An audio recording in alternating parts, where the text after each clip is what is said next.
directing the United States military to withdraw all forces from Afghanistan no later than 15 January 2021. After further discussions regarding the risks associated with such a withdrawal, the order was rescinded. On 17 November, we received a new order to reduce levels to 2,500 plus enabling forces no later than 15 January. When President Biden was inaugurated, there were approximately 3,500 U.S. troops, 5,400 NATO troops, and 6,300 contractors in Afghanistan with a specified task of train, advise, and assist, along with a small contingent of counterterrorism forces. The strategic situation at inauguration was stalemate. The Biden administration, through the National Security Council process, conducted a rigorous interagency review of the situation in Afghanistan in February, March, and April. During this process, the views of the Joint Chiefs of Staff, all of us, the CENTCOM commander, General McKenzie, the U.S. 4A commander, General Miller, and myself were all given serious consideration by the administration. We provided a broad range of options in our assessment of their potential outcomes. The cost, benefit, risk to force, and risk to mission were evaluated against the national security objectives of the United States. On 14 April, the President announced his decision, and the U.S. military received a change of mission to retrograde all U.S. military forces, maintain a small contingency force of 600 to 700 to protect the embassy in Kabul until the Department of State could coordinate contractor security support, and also to assist Turkey to maintain the Karzai International Airport and transition the U.S. military to an over-the-horizon counterterrorism support and security force assistance. It is clear, it is obvious, the war in Afghanistan did not end on the terms we wanted, with the Taliban now in power in Kabul. Although the NEO was unprecedented and is the largest air evacuation in history, evacuating 124,000 people, it came at an incredible cost of 11 Marines, 1 soldier, and a Navy corpsman. Those 13 gave their lives so that people they never met will have an opportunity to live in freedom. And we must remember that the Taliban was and remains a terrorist organization, and they still have not broken ties with Al-Qaeda. I have no illusions who we are dealing with. It remains to be seen whether or not the Taliban can consolidate power or if the country will further fracture into civil war. But we must continue to protect the United States of America and its people from terrorist attacks coming from Afghanistan. A reconstituted Al-Qaeda or ISIS with aspirations to attack the United States is a very real possibility.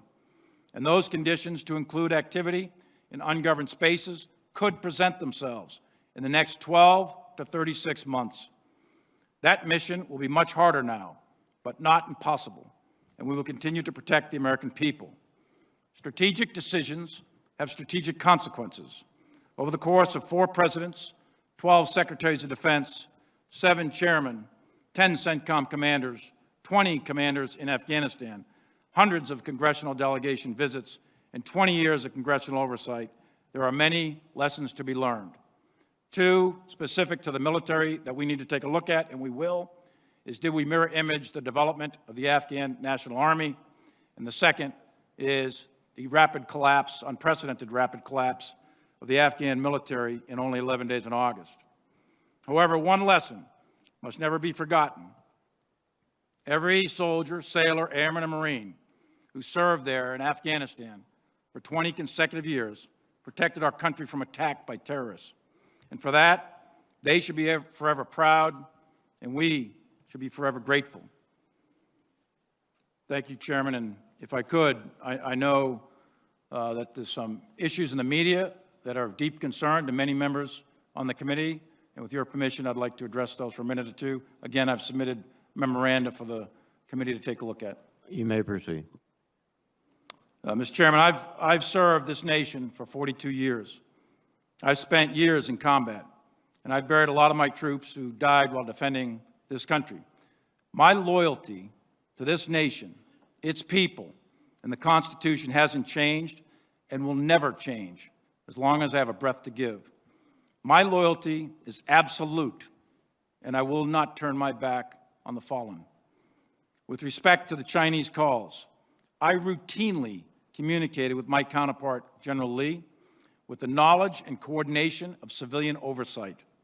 I am specifically directed to communicate with the Chinese by Department of Defense guidance, the policy dialogue system.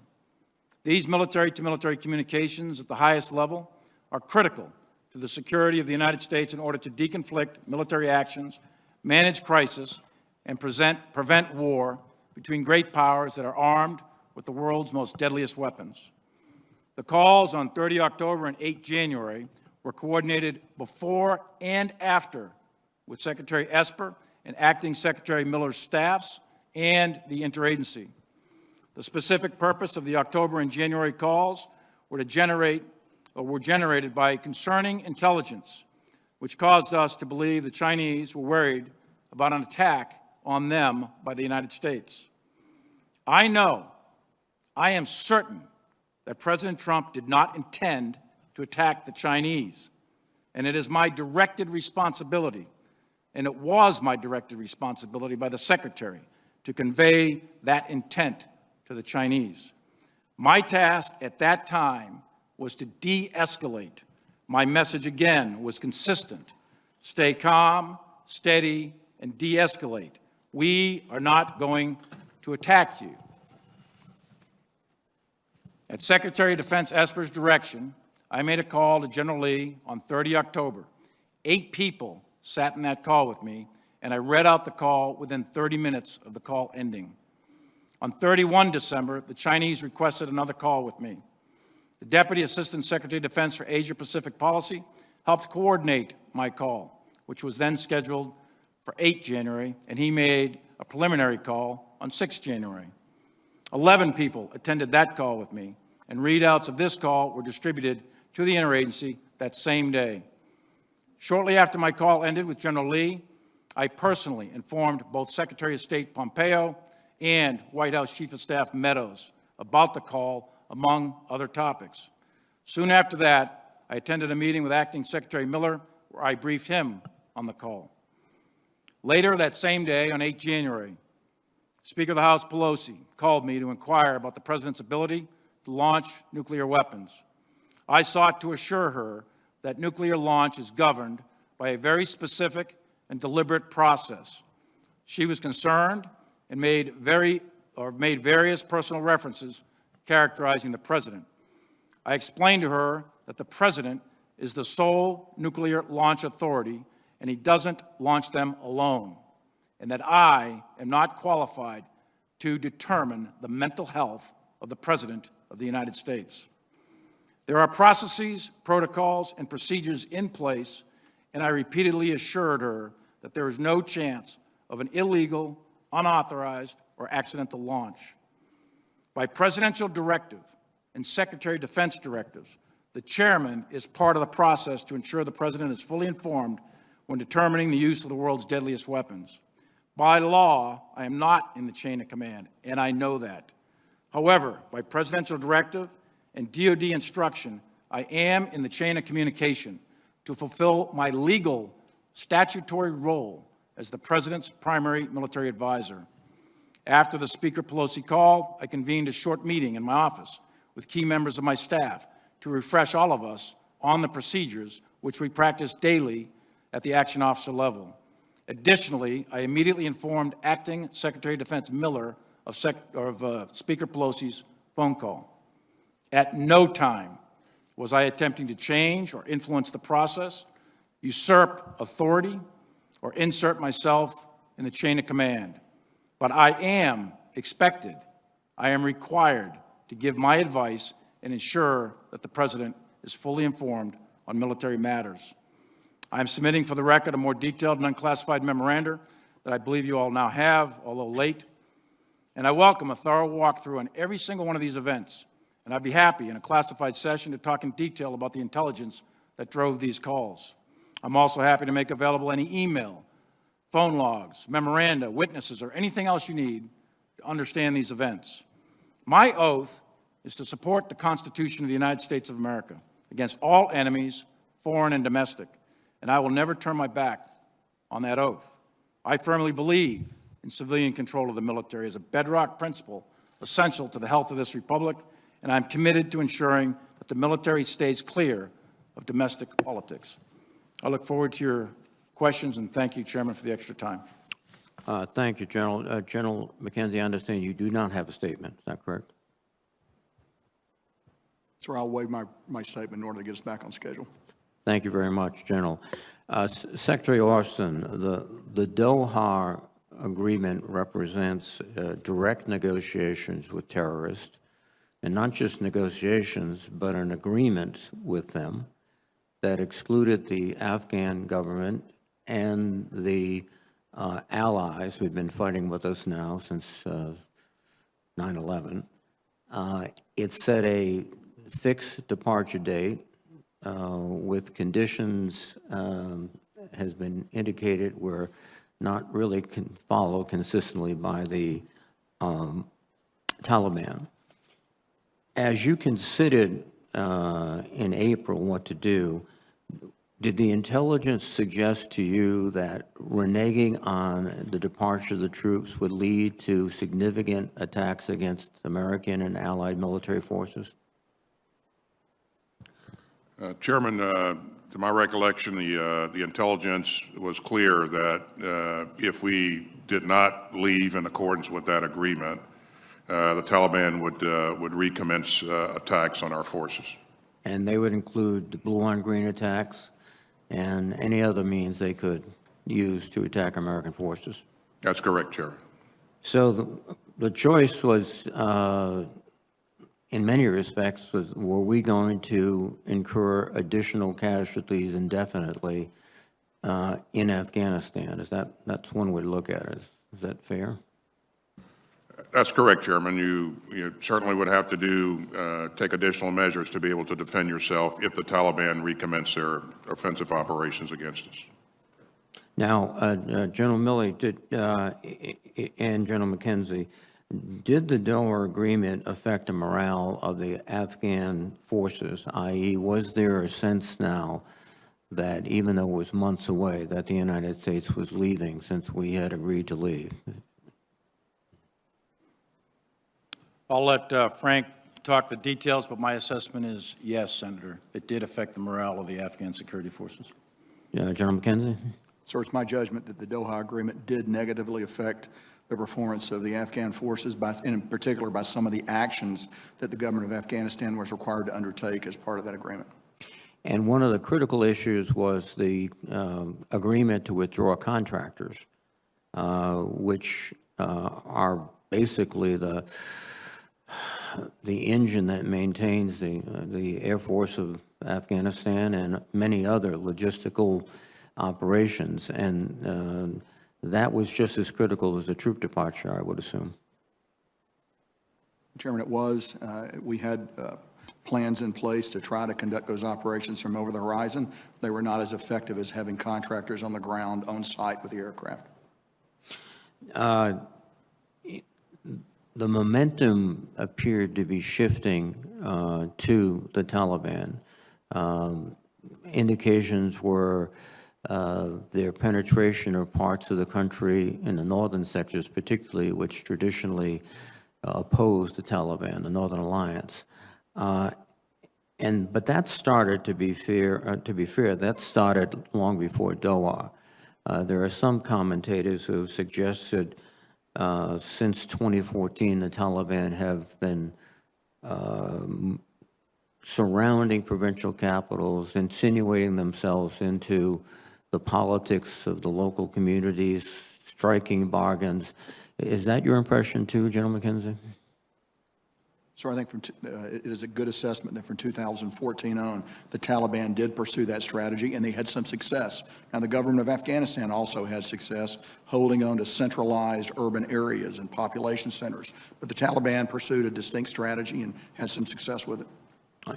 Now, Secretary Austin, you did provide your best military advice to the President regarding the situation in Afghanistan, and has been recounted several times. There were multiple meetings, and he received advice from many different quarters.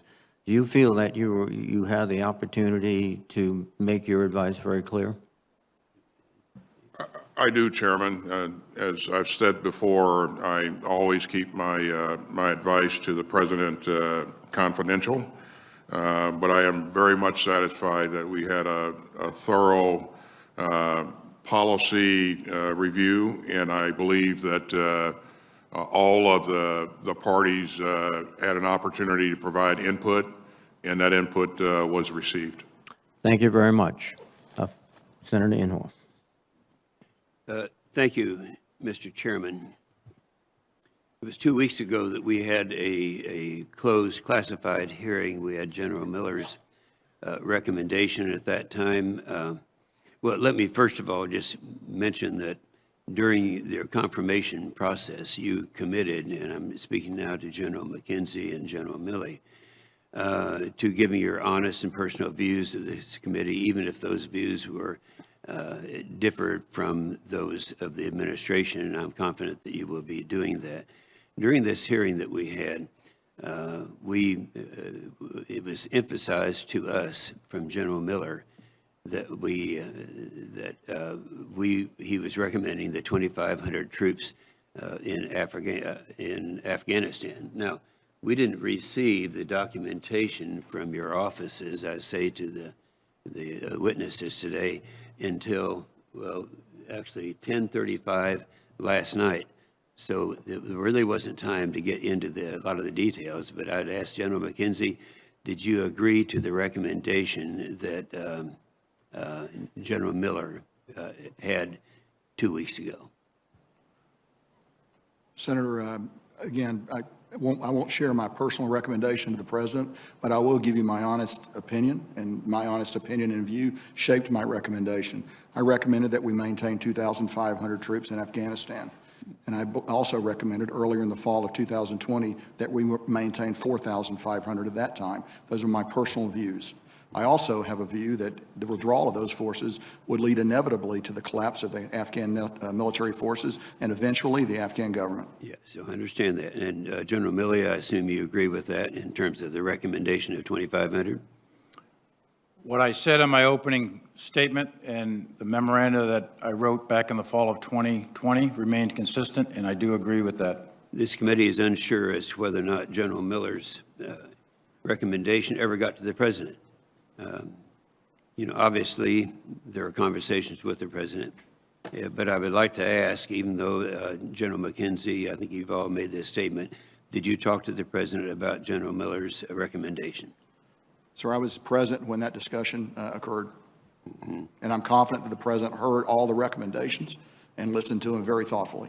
So one of the recommendations that was made by the three of you would be the recommendation that originally was made by General Miller's 2 weeks ago. During the August 18th interview on ABC, George Stephanopoulos asked President Biden whether U.S. troops would stay beyond August 31st if there are still Americans to evacuate.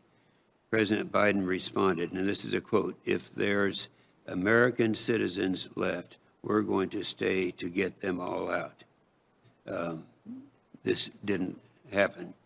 The President Biden's decision resulted in all of the troops leaving, but the American citizens are still trying to get out. How many American citizens, is it your opinion, are still there? Just go down the line, each one of you. Anyone? Senator, I would defer to the State Department for that assessment. That's a dynamic process. They've been contacting the civilians that are in Afghanistan. And again, I would defer to them for definitive numbers. Mm-hmm. Go ahead. Others? Just same, as the Secretary just said. There were numbers at the beginning of this whole process with the F-77 report out of the embassy. And we know that we took out almost 6,000, I guess it is, American citizens. but how many remain at deferred? Okay, do all of you agree that Secretary of State Blinken, when he made his analysis as to how many people would be here, but would still be there, he talked about the 10 to 15,000 citizens left behind, and then evacuated some 6,000. That would mean a minimum of 4,000 would still be there now. Would anyone disagree with that? By your silence, I assume you agree. I have no, I personally don't believe that there are 4,000 American citizens still left in Afghanistan, but I cannot confirm or deny that, Senator. So you think Secretary of State was probably wrong in his analysis? Thank you, Mr. Chairman. Thank you. And just for the record, the chair and the vice chair / ranking member have each abided by the 5-minute rule. So fair is fair. Thank you, Mr. Chairman, and thank you, Secretary Austin, General Milley, and General McKenzie for being here this morning. And Secretary Austin and General Milley, thank you for your effort to put into some historical perspective what happened in Afghanistan and for recognizing the incredible service and sacrifice of the troops who served there. General Milley, in a hearing before the Senate Appropriations Subcommittee on Defense in June, I explicitly raised concerns about the plight of at-risk Afghans due to our withdrawal, and I asked about the department's plans to evacuate them.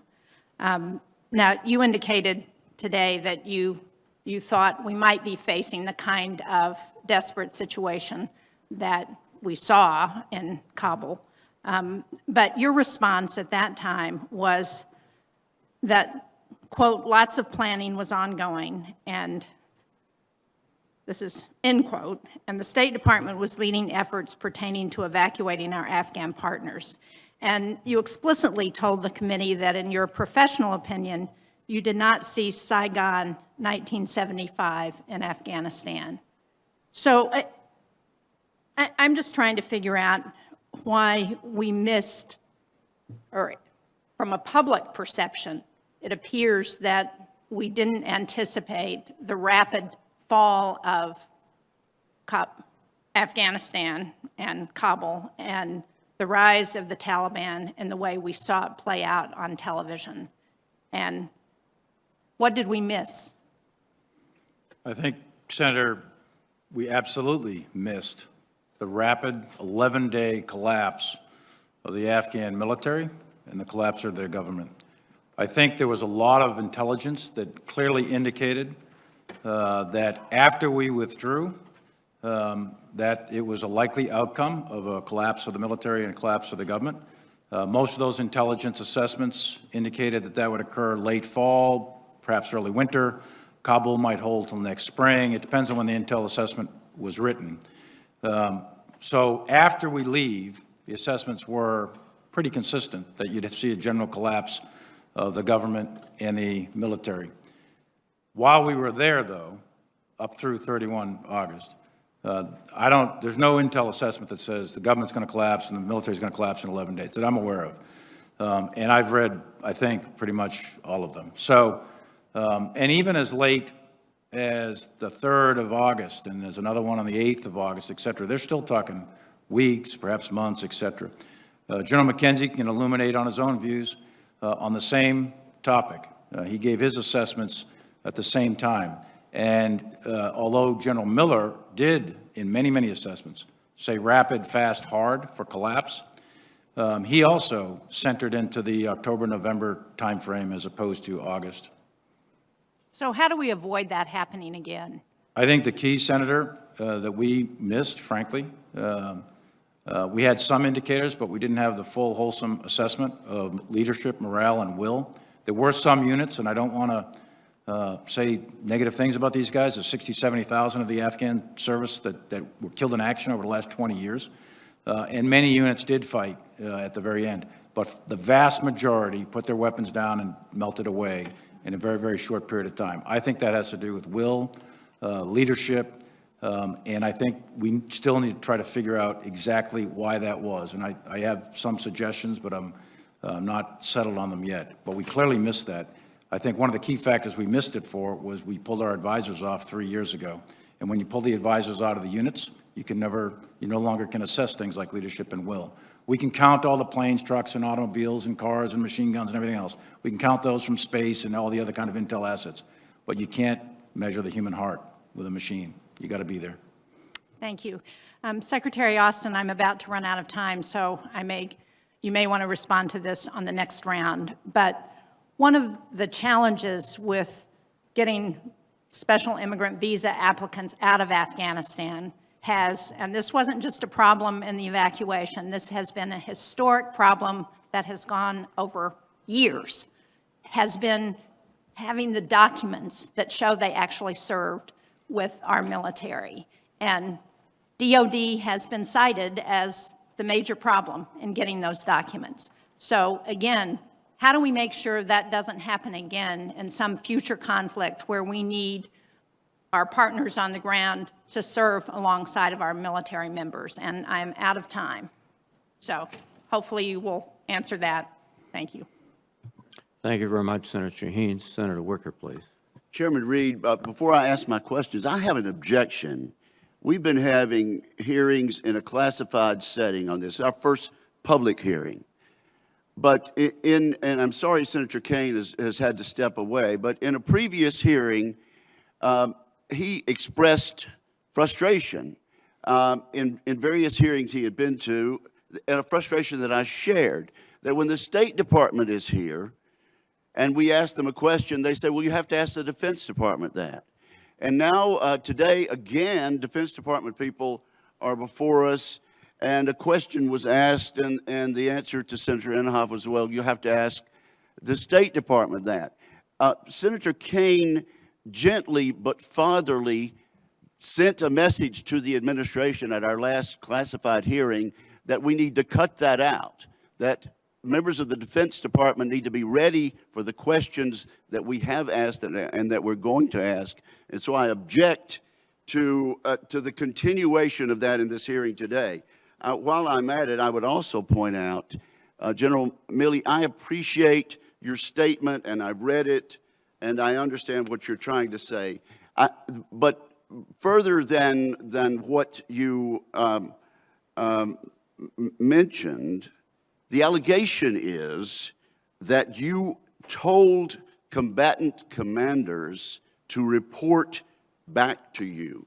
Our clear understanding is that they are not in the chain of command. You are not in their chain of command, that they report directly to the commander-in-chief through the secretary. And so to the extent that you told them to report to you, they were not in your chain of command. Now let me see if I can get one question in here, having taken 2 minutes to mention a very important objection.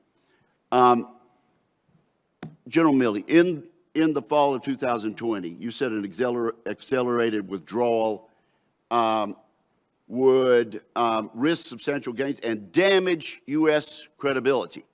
Now, I want to ask our witnesses about U.S. credibility. On July 8, President Biden said, the likelihood there's going to be Taliban overrunning everything and owning the whole country is highly unlikely. We now know he was advised, actually, this might happen. Turns out it was completely untrue, that statement on July 8th. Later in July, the President of the United States, President Biden, says, I trust the capacity of the Afghan military, better trained, better equipped, and more competent in terms of conducting the war. President Biden was wrong on that. We told our interpreters, our drivers, our friends, the people who had our backs during this entire period of time, that we would not abandon them, and that's exactly what we did. And in an interview, it's already been referred to on network news, President Biden says, and I quote, if there's American citizens left, we're going to stay and get them all out. 2 days later, the President of the United States unequivocally said, any American who wants to come home, we'll get you home. We're going to stay and get them out. The President of the United States, our Commander-in-Chief, did exactly the opposite. Now, I think you were right, General Milley, when you advised that our credibility would be damaged. Our credibility has been gravely damaged, has it not, General Milley? I think that our credibility with allies and partners around the world and with adversaries is being intensely reviewed by them to see which way this is going to go. And I think that damage is one word that could be used, yes. Yes, and Secretary Austin, there's no question that this sends a disastrous message to China and Russia. What message does it send to our NATO allies and our other allies around the world about not only our credibility, but our national resolve? Thanks, Senator. What the world witnessed is the United States military evacuating 124,000 people out of a contested environment in 17 days. Well, you testified that that was a great accomplishment, our withdrawal and our evacuation. What about our credibility? As I engage my counterparts, I think our credibility remains solid. Clearly, Senator, there will be people who question things going forward, but I would say that the United States military is one that, and the United States of America, people place great trust and confidence in. And relationships are things that we have to work on continuously, and we understand that, and we'll continue to do that. Thank you, Senator Wicker. Senator Gillibrand, please. Thank you, Mr. Chairman. I'm also very grateful to our service members who committed so much over the last 20 years. And I do want to thank President Biden for taking the tough yet necessary step to stop and end an endless war, something that many of us have pushed for over the last decade. There's obviously still a lot to do, both overseas and here at home, such as ensuring that Afghan refugees are treated respectfully and responsibly, both on the DoD bases, such as ensuring that they can be transitioned into their new lives in the United States. We also have the responsibility to our troops and to all Americans to make sure that we have a complete picture of what we did, accomplished, and happened over the last 20 years across all the administrations. We have to look back so that we can do better when we look forward. One way to do better is to make sure Congress maintains and fulfills its constitutional responsibility. We have to put back into the hands of Congress the right and responsibility to declare war. What started as a mission to defeat Al-Qaeda in Afghanistan and the perceived threat in Iraq expanded to 20 years of war in multiple countries with hundreds of thousands of lives lost and trillions of dollars spent. This is why I introduced the War Powers Reform Resolution so that Congress can take back this responsibility for the benefit of our service members. Congress must set clear and defined goals for the use of military force abroad and place a limit to how long, where, and against whom we can continue military action without a new authorization in order to finally put a stop to endless wars and prevent them in the future. Second, there should be a comprehensive, rigorous, and objective audit on the war in its entirety. Over the last 20 years, the United States spent more than $2 trillion on the war in Afghanistan, and we lost thousands of American lives and tens of thousands of Afghan civilians. I commend the Special Inspector General for Afghan Reconstruction for its independent and objective oversight of the Afghanistan reconstruction. But I do have questions beyond that. First, General Milley, in your testimony, you said and you mentioned that there are many lessons to be learned. What did you mean by that statement? I think, Senator, thank you. I think there's a series of strategic lessons to be learned, and I would echo some of the ones that Senator Reid mentioned early on. Specific military lessons we have to take a hard look at. The United States military was tasked under the 2002 Bonn Agreement to train, man, and equip the Afghan army. The Germans were required to train, man, and equip the Afghan police.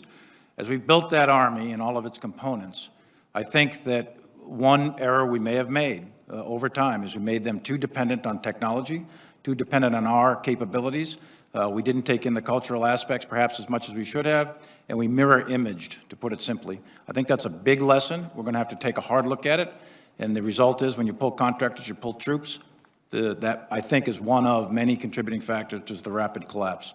So that's a big lesson. Another one is the intel lesson that we talked about. I think that's in the military realm as well as the intelligence community realm. There's a lot of other lessons: legitimacy of the government, corruption of the government. Those sorts of things are all out there as to why that government collapsed as rapidly as it could. But those are for others to sort out. There's a specific set of military lessons we need to pull out within the military. I've also read,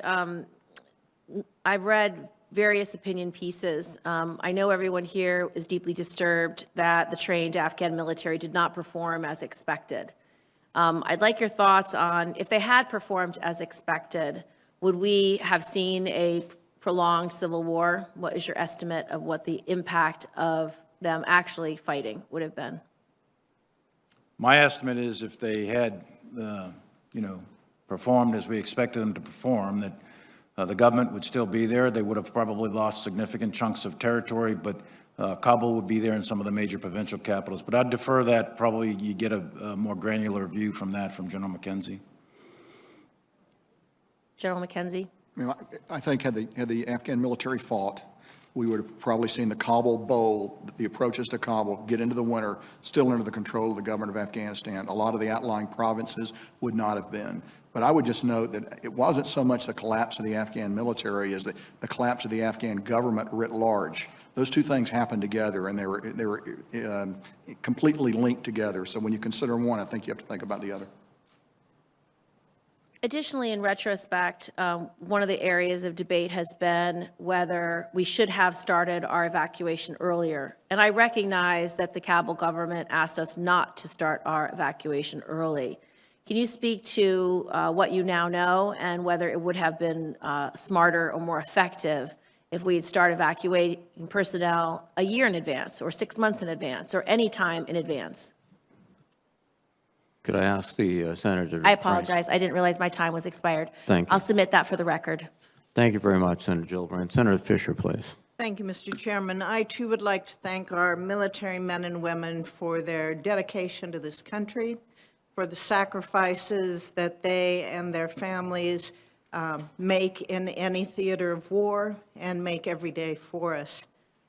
But our exit from Afghanistan was a disaster, and the missteps that are already outlined had consequences that struck close to home. As a Nebraskan, Corporal Dagan Page was one of the 13 service members killed in action. And we should not forget, we have the policy discussions here today, but let us remember the human sacrifice. We also left American citizens behind. General Milley, in your written testimony, you stated withdrawal would increase risks of regional instability, the security of Pakistan and its nuclear arsenals, a global rise in violent extremist organizations, our global credibility with allies and partners would suffer, and a narrative of abandoning the Afghans would become widespread. Would you agree that all of these things have happened over the last 8 weeks or are currently happening? I think in the main, yes, Senator. Most of those are probably happening right now. And I hope that we see in the future military advice having more consideration by the administration on what will happen from what you and General McKenzie have said today. If I may, Senator, I can tell you with 100% certainty that the military voice was heard and it was considered. It was considered but not followed, correct? We have, presidents are elected for reasons. They make strategic decisions. I would say this committee, General, has always stressed that commanders on the ground should be listened to. Would you agree with that? I would, and I would tell you they were listened to. I think there's a difference between us having an opportunity to have a voice, and I think it's very important that the military has a voice, but I firmly believe in swinging control of the military, and I am required, and the military commanders are required to give our best military advice, but the decision makers are not required in any manner, shape, or form to follow that advice. No, they are not, and I agree with you about the civilian control of this country, but I think it is also important to realize when we continue to see missteps by an administration that's costing lives. Secretary Austin, it's being reported right now that the Biden administration reached out to Russia about using Russian bases in the Central Asian nations bordering Afghanistan to the north for our strike assets to fly out of for the over-the-horizon counterterrorism missions. Is that true? Senator, this is an issue that I believe came up during a conversation that the President had with President Putin, where President Putin offered to provide assistance. But have you reached out to the Russians asking specifically to use bases? General Milley just recently had a conversation with his Russian counterpart. So the reports are true that have been coming out today? I can assure you that you know, we are not seeking Russia's permission to do anything. But I believe, and General Milley can speak for himself, but I believe that he asked for clarification on what that offer was. I have a number of questions, which I'll need to get to with General McKenzie about over the horizon and the capabilities as we look to the future and what's available there. But I think it's what we're seeing in the reports today about asking to use Russian bases. That's just another example that we see of the Biden administration. They've really left us in a terrible position that we have to ask the Russians to be able to protect the United States from terrorists, and we have to ask them to use their installations. Thank you, And I would just Chairman. reemphasize, Senator, that we're not asking the Russians for anything. But you're negotiating, trying to get these bases to be able to use their installations, because Afghanistan is a landlocked country, and when we have explanations from the military, and they give examples for over the horizon, and use countries like Yemen and Libya and Somalia, that does not take into consideration that Afghanistan is landlocked, and we have to depend on Pakistan to give us airspace to get there. Thank you, Mr. Chairman. Thank you, Senator Fisher. Senator Blumenthal, please. Thanks, Mr. Chairman. And I want to express my hope that this hearing is just the beginning, a first step in an in-depth analysis, going not just to the last 10 weeks or even 10 months, but 10 years and longer back, so that we can match the courage of the men and women of America who have sacrificed during this 20-year war, all of them and all of their families, not just in Afghanistan, but around the world. And we owe them, veterans of America, much more than we're giving them right now, because they have earned it. That in-depth analysis, looking backward, is essential, but I want to look forward right now to what is happening in Afghanistan with respect to Americans and our Afghan allies.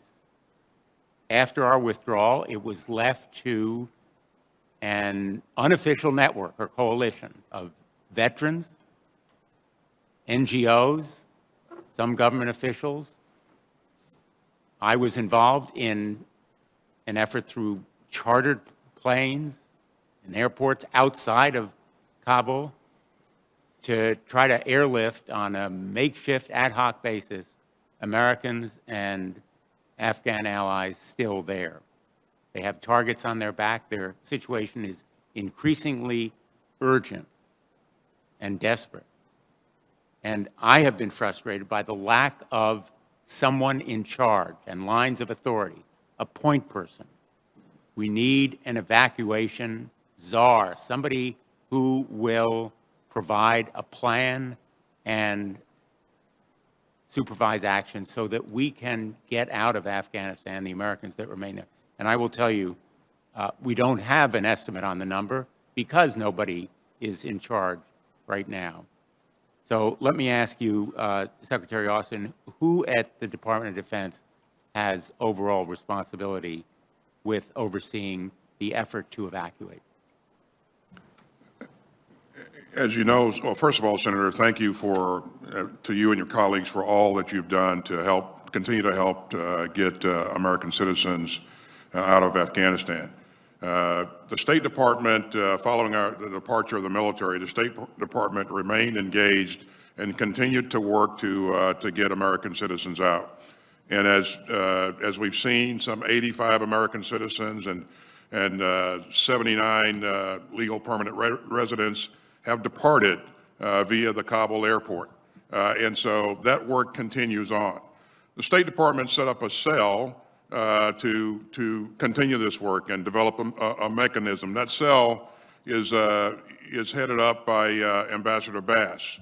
As you may recall, Ambassador Bass was one of the senior counselors on the ground at HKIA as we were conducting the investigation. I have a general officer that is a part of that cell, and we have reached out to, or Ambassador Bass has reached out to veterans groups and others who may have information that can help us continue to contact and eventually evacuate American citizens and LPRs.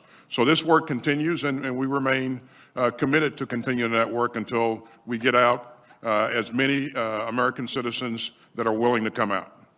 Well, there was a point, and you can call it the eye of the storm, when the Taliban had taken over the country but really wasn't in charge, when we could have evacuated a great many more Americans and our Afghan allies, the translators and others, guards, security officers.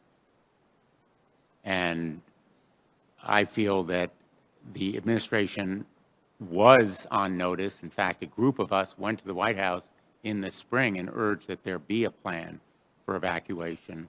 And unfortunately, the withdrawal prevented there from being anybody on the ground. And in the wake of that withdrawal, there was a vacuum of leadership, and I would hope that there would be more effective action now to put somebody in charge and develop a plan, because we know that there are many Americans, whether it's green card holders or citizens or others, still there. In Connecticut, we have a resettlement organization called IRIS. Chris George, who heads it, has told us of individuals who are still there, more than 40 in Kabul. I'm sure other organizations similarly know of such Americans who are still there. Thank you, Senator Blumenthal. Senator Cotton, please.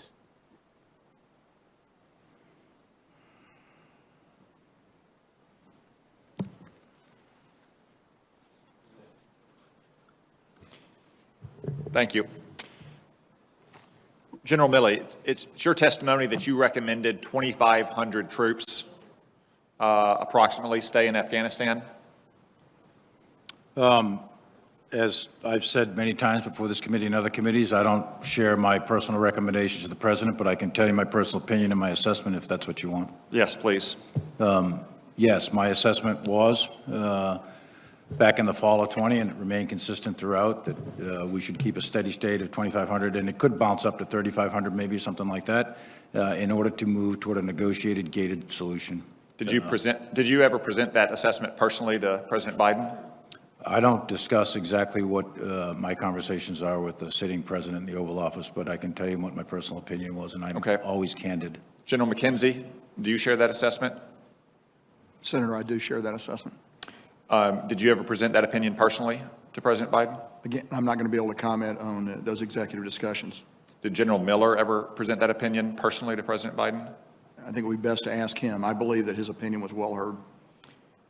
Secretary Austin, President Biden last month in an interview with George Stephanopoulos said that no military leader advised him to leave a small troop presence in Afghanistan.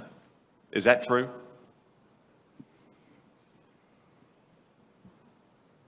Senator Cotton, I believe that, well, first of all, I know the President to be an honest and forthright man. And secondly... It's a simple question, Secretary Austin. He said no senior military leader advised him to leave a small troop presence behind. Is that true or not? Did these officer and General Miller's recommendations get to the President personally? Their input was received by the President and considered by the President, for sure.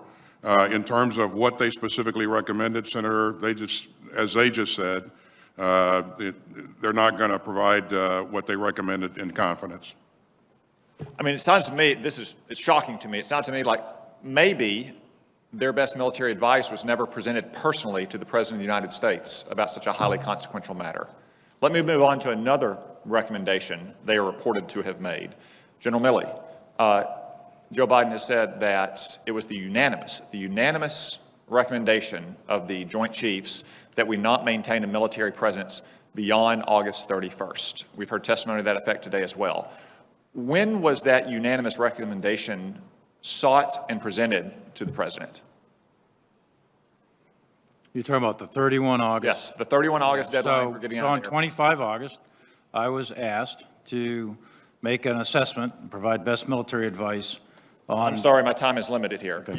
You gave me the answer that I needed to hear. August 25th? That's correct. Kabul fell on August 15th. That's correct. You were not asked before August 25th? 16th. On August 25th, I was asked to provide best military assessment as whether we should keep military forces past the 31st. Secretary Austin, was anybody asked before August 25th if we should keep troops at the Kabul airport? This is the President tasked us to provide an assessment on whether or not we should extend our presence beyond August 31st. And as General Milley just said, that assessment was made. We tasked him to make that assessment on the 25th, and he came back and provided his best military advice. Secretary, Kabul fell on August 15th. It was clear that we had thousands of Americans. It was clear to members of this committee who were getting phone calls that we had thousands of Americans in Afghanistan behind Taliban lines on August 15th. And it took 10 days to ask these general officers if we should extend our presence. I suspect the answer might be a little different if you were asking them 16 days out, not 5 days out. Again, my time is limited. I want to move on to another matter. President Biden's botched evacuation screwed things up coming and going as it relates to Afghan evacuees. We left behind thousands of Afghans who served us alongside of us, who were vetted and approved to come here. We brought out thousands who really have no particular connection, about whom we know nothing and cannot be effectively vetted. You now have female troops who have been assaulted. You have Afghan evacuees committing sex crimes at Fort McCoy. What are we to make of this? What steps are we taking to ensure that thousands of Afghans about whom we know nothing are not going to be a menace to our troops at our military bases and to the communities into which they're about to be released? Well, Senator, I'm certainly aware of the allegations, and I take the allegations very seriously. And I can assure you that our commanders at our bases have what they need to be able to protect our troops and our families that work and live at those bases. And I'm in contact with General Van Herk, the NORTHCOM commander, who has overall responsibility for the operation on a routine basis. And this is an area that he remains cited on.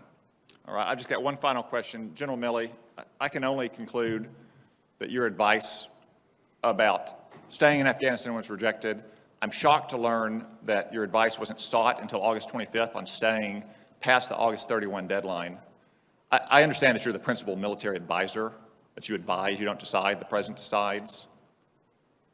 But if all this is true, General Milley, why haven't you resigned?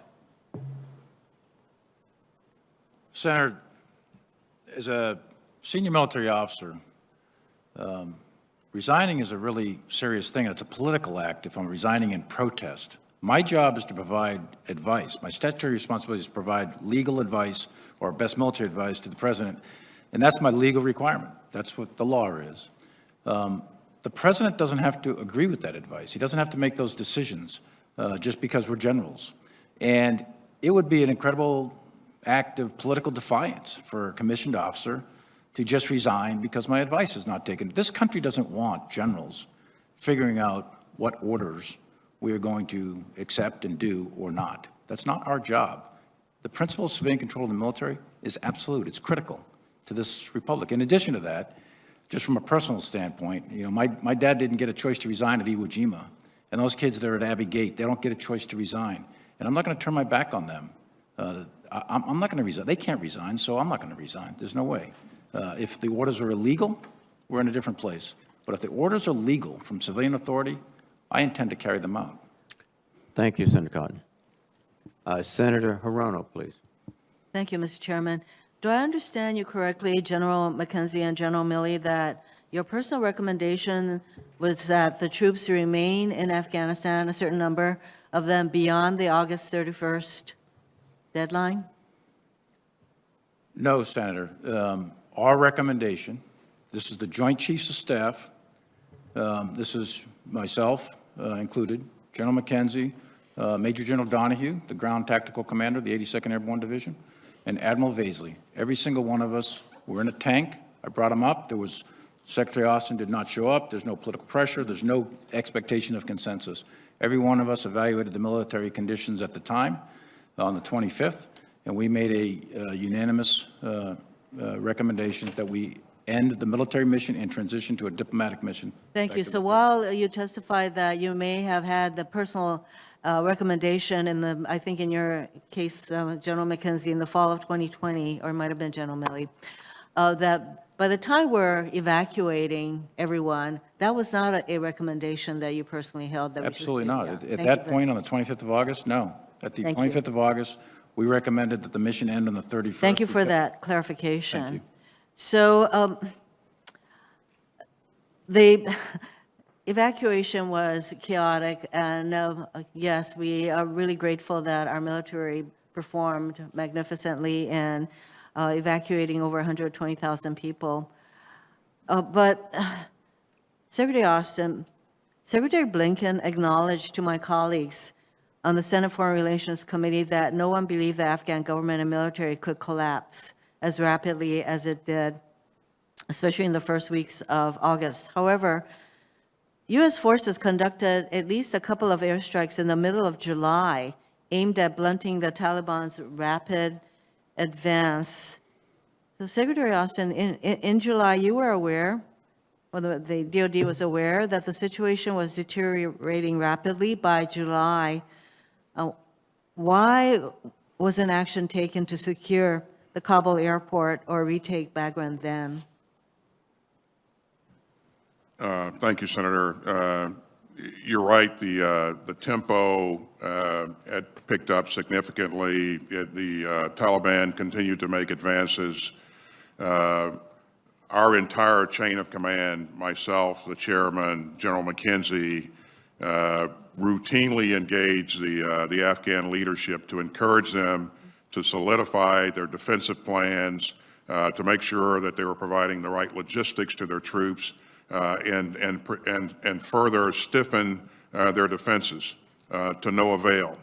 And to compound that, President Ghani continued to make changes in the leadership of the military.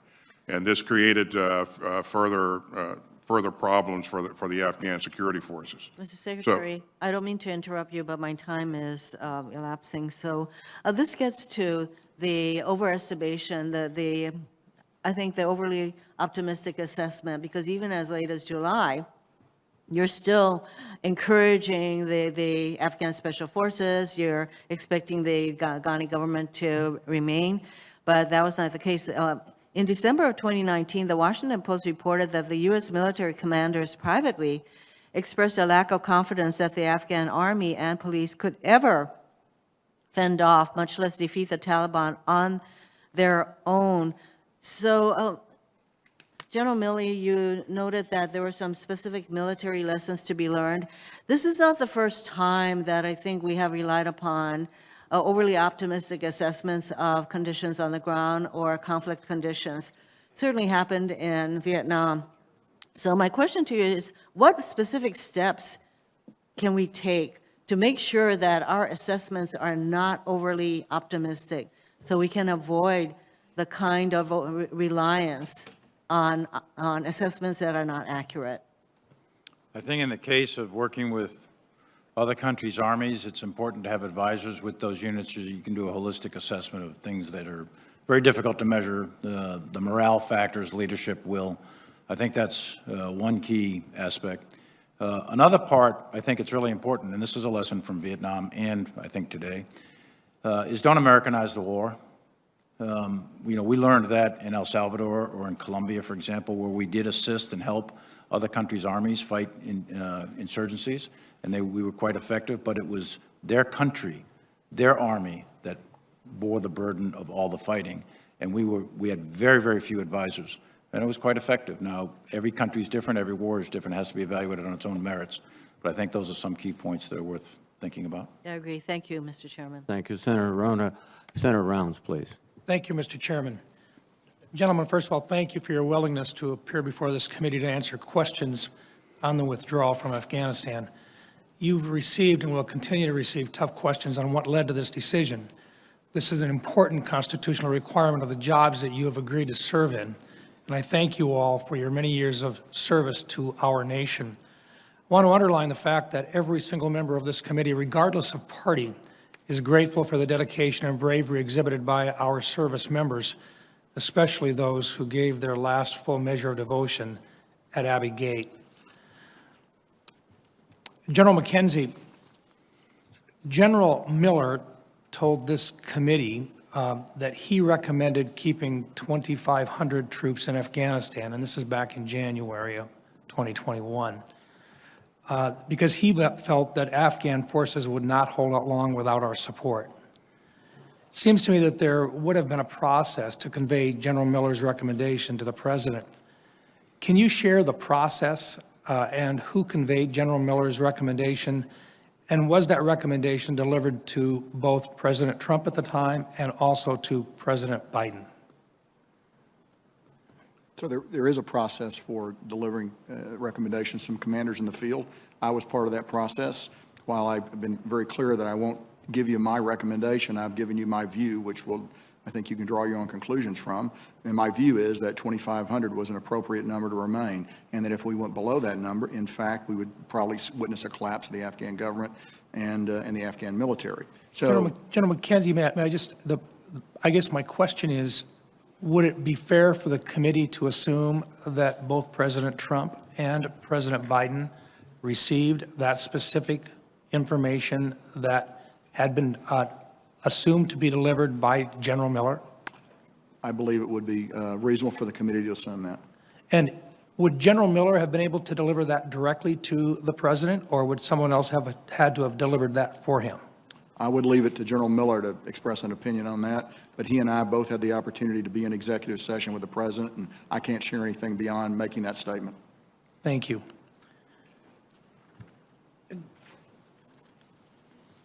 Secretary Austin, this committee was briefed on the series of rock drills, a rehearsal of concept drills, that examine the many potential scenarios that could arise through the execution of different types of actions and counteractions. We've been briefed by multiple leaders that the worst-case scenario, an unforecasted collapse of the Afghan government, was not something that these drills factored in as a possibility. Is it true that we actually did tabletop exercises and we actually went through these drills and we never assumed that there could be an immediate collapse of the Afghan government? We planned for a range of possibilities. The entire collapse of the Afghan government was clearly one of the things that, if you look at the intel estimates and some of the estimates that others had made, that could happen. But in terms of specific planning, especially with respect to NEO, we planned for a contested environment or an uncontested environment. The requirement to evacuate a moderate amount of people versus a large amount of people. So there was a range of possibilities that we addressed. But never with an immediate collapse of the government. We certainly did not plan against a collapse of a government in 11 days. Thank you. General Milley, I think Senator Cotton made a very good point with regard to the timing, the collapse of Kabul, and the time in which you were asked for your professional military opinion about the path forward. What seems to be the real challenge for many of us is that it appears that in your professional military opinion, it would have been prudent to have used a different approach than a date certain with regard to a withdrawal from Afghanistan. And if that is correct, and if there were other alternatives presented to the President, I'm certain that the frustration that you felt in not having your professional military advice followed closely by an incoming president, that you were then tasked in a very short period of time with handling what was a position in time for the people that were on the ground there to respond in an emergency basis. Would it be fair to say that you changed from a long-term plan of gradual withdrawal based on conditions to one in which you had to make immediate changes based upon a date certain? Senator, as a matter of professional advice, I would advise any leader, don't put date certains on end dates. Make things conditions-based. Two presidents in a row put dates on it. I don't think that's my advice is don't put specific dates. Make things conditions-based. That is how I've been trained over many, many years. With respect, though, to the 31st and the decision on the 25th, the risk to mission and the risk to force, and most importantly, the risk to the American citizens that are remaining, that was going to go up, not down, on the 1st of September. And the American citizens, I know there's American citizens there, but they would have been at greater risk had we stayed past the 31st, in our professional opinion. Thank you. Thank you, Mr. Chairman. Senator Kane, please. Thank you, Mr. Chair. To the witnesses, I want to return to a point that Senator Wicker made. I informed a DOD witness about 10 days ago that we would expect an answer to the question of how many Americans are still in Afghanistan, and that we would not appreciate an answer that was deferred to state. I'm going to ask the question during my second round of questions after lunch, and with the number of staff who are here in this room and in the anteroom, we ought to be able to get an answer. And if we can't, it will suggest to the committee, and I don't think you want to suggest this to the committee, that you don't want to be responsive to that question, or that you don't talk to the State Department, or that the number of Americans in Afghanistan is something that you're indifferent to. I don't think any of those are true, so I'll ask the question again after lunch, and I hope we can get an answer. Two compliments and then a critical observation and inquiry. First, thanks to President Biden for ending the U.S. combat mission in Afghanistan after 20 years. It took guts, and it was the right thing to do, and it should have been done earlier. A Virginia service member whose wife is expecting said this to me recently: "I'm so glad that my baby is not being born into a country at war." Some want us to stay on permanent war footing in Afghanistan and elsewhere. Some will point out that U.S. troops are still deployed, still in harm's way, still carrying out limited military strikes around the world.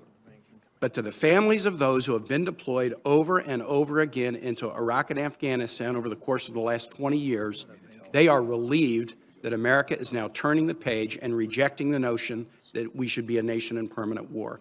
Second, the effort to evacuate more than 120,000 people to safety under chaotic circumstances was remarkable.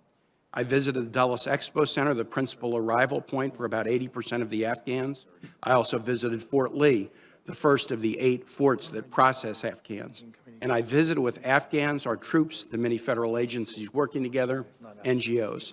The competent and compassionate service on the American side and the deep gratitude among Afghans made a deep impression on me. We should do all we can to make that transition to a safe life in America as productive as possible.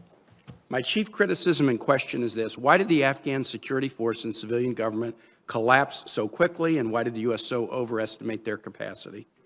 The second half of the question, why we overestimated their capacity, is very important. To any who have said we couldn't see this coming, the members of this committee know that's wrong. An immediate collapse may not have been the most likely outcome, but we have heard for years, particularly from the intel community, that DoD estimates of Afghan strength were way too optimistic. I believe the U.S. government had a good evacuation plan, but it was premised on an Afghan civilian and military government that showed high resistance to the Taliban. And so we did not adequately plan for the real possibility of a quick collapse. We need to explore both military and interagency decision-making processes to understand why we were unrealistic and how to correct that going forward. But the most important part of the question is why a military we had trained for 20 years at a cost of $800+ billion collapsed so quickly. I can think of 3 reasons, but after I put them on the table, I would like each of you, beginning with General McKenzie, to address the question, and if we can't, we can do it when we come back after lunch. First, the lightning collapse may show that our training was insufficient and that it did not prepare the Afghan military to defend the country on their own. That should have been our goal, but we failed to accomplish it. If so, how must we change our thinking about training foreign militaries? Second, the lightning collapse may not prove that the ANSF were poor fighters, but that they were demoralized. Did they lack confidence in their own political and military leaders? Were they demoralized by a 2020 peace agreement between the U.S. and the Taliban that didn't even include the Afghan government? Mr. Chair, I'd like to introduce the peace agreement for the record. Without objection. Did U.S. and allied funding deepen a culture of corruption that long predated our involvement? Even the best fighting force may give in if they have no confidence in their leadership. Third, the lightning collapse may show that we wanted things for Afghans that Afghan leadership did not want for themselves. We celebrated gains in public health and women's education, and we assumed that Afghans would fight to preserve those gains rather than allow the Taliban to take over. In other words, we thought we knew what Afghans wanted, what they feared, and what they would fight for. But was our belief, though well-intentioned, incredibly naive? We can't get 1/3 of Americans to take a COVID vaccine or accept the results of a presidential election. Do we really think we can transform the culture of another nation? So to each of our witnesses, when we return in the second round, I will ask you this question. Why do you believe the Afghan military and civilian government collapsed so quickly? With that, I'll yield back, Mr. Chair. Thank you very much, Senator Kaine. Senator Ernst, please. Yes, thank you, Mr. Chair. And gentlemen, thank you very much for being here today. And unfortunately, this morning's hearing is required due to the haphazard withdrawal of U.S. forces, American citizens, and many of our Afghan partners.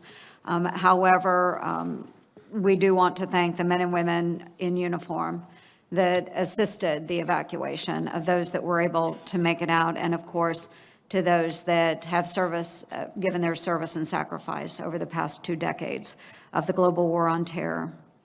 The loss of our service members and abandonment of Americans and Afghan allies last month was an unforced, disgraceful humiliation that didn't have to happen.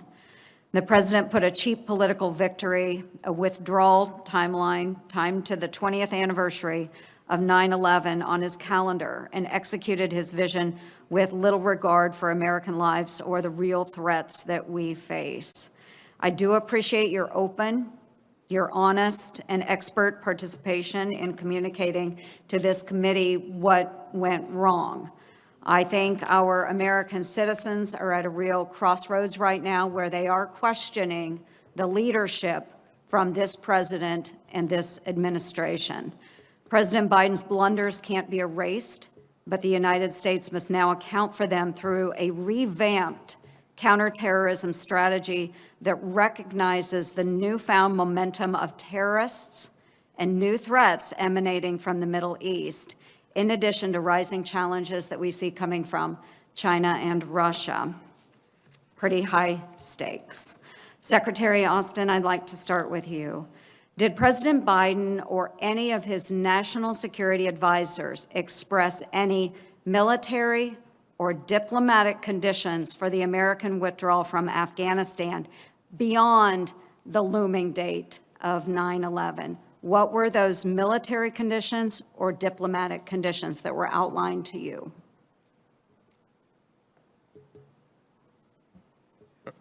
Again, once the president went through a very deliberate decision-making process and made his decision that to exit Afghanistan, there were no additional conditions placed on it. Can you tell me that he did take into consideration military or diplomatic conditions, and what were those conditions that he was weighing as he was making those decisions? Sure. One of the things that all of us wanted to see happen was for this conflict to end with a diplomatic solution. And so one of the things that we certainly wanted to see was progress being made in the Doha negotiations. And we did not see, or he did not see, any progress being made, and there was really not much of a bright future for that process. So General Milley had stated earlier that his recommendation is always, as any military commander should do, should be conditions-based. And we have to be able to evaluate whether those conditions are achievable and if we can successfully complete those. It sounds like there were very little consideration given to diplomatic or military conditions. The diplomatic, again, going to conditions-based, the diplomatic end to it, I think, General Milley, you also said that the military mission would end on the 31st and transition to a diplomatic mission. But I don't understand how we fulfill a diplomatic mission after August 31st when there are absolutely no diplomats on the ground in Afghanistan. They're gone. They've been evacuated. Who do we hand that mission off to when there is nobody there to complete it? So can you then say that the president directed you, Secretary Austin, to execute an unconditional withdrawal from Afghanistan? Unconditional. August 31st, done. Once he made the decision to withdraw, I mean, that was the decision to leave. And we certainly wanted to make sure that we shaped conditions so that our embassy could maintain a presence there and continue to engage the government of Afghanistan. So Secretary protection of the Austin. embassy was pretty important. Yes, Secretary Austin, you are extremely diplomatic in your answers. I can appreciate that. But this was not a conditions-based withdrawal. And I think all three of you have stated that you made your best opinion known to the President of the United States. He had no conditions other than to get our people out of Afghanistan, which he failed at because we still have Americans as well as Afghan partners in Afghanistan. Thank you, Mr. Chair. I yield back. Thank you, Senator Ernst. Senator King, please. Thank you, Mr. Chairman. I'm finding this a very interesting hearing. It's really two hearings at once. One is on the question of should we leave Afghanistan, and if we shouldn't, what should be the nature of our troop commitment and our commitment to the country. The other is the withdrawal, which I thought was the subject of the hearing. The decision to leave Afghanistan was made by President Trump and his administration on February 29th, 2020, where we committed to leave by a date certain. There was a particular provision or a condition, if you will, about negotiations between the Taliban and the Afghan government. There was even a date specified, March 10th, 2020, less than 2 weeks after the signing of the Doha Agreement.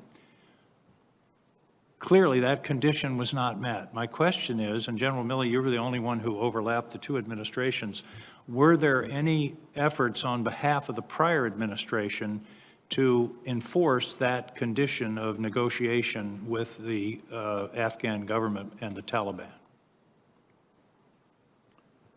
Senator, as I said in my opening remarks, the conditions that were required of the Taliban, none of them were met except one. My question is, did we attempt to enforce those conditions? Did we inform the Taliban, for example, we won't advocate for the release of 5,000 prisoners unless you begin negotiations, or something similar? I don't have personal knowledge of that, whether or not, Zal Khalilzad or others were personally saying that. I don't have personal knowledge of that, but I do know that none of the conditions were met except the one, which is don't attack American forces and coalition forces.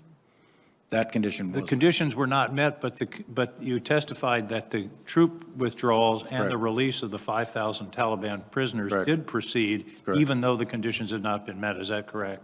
That is correct.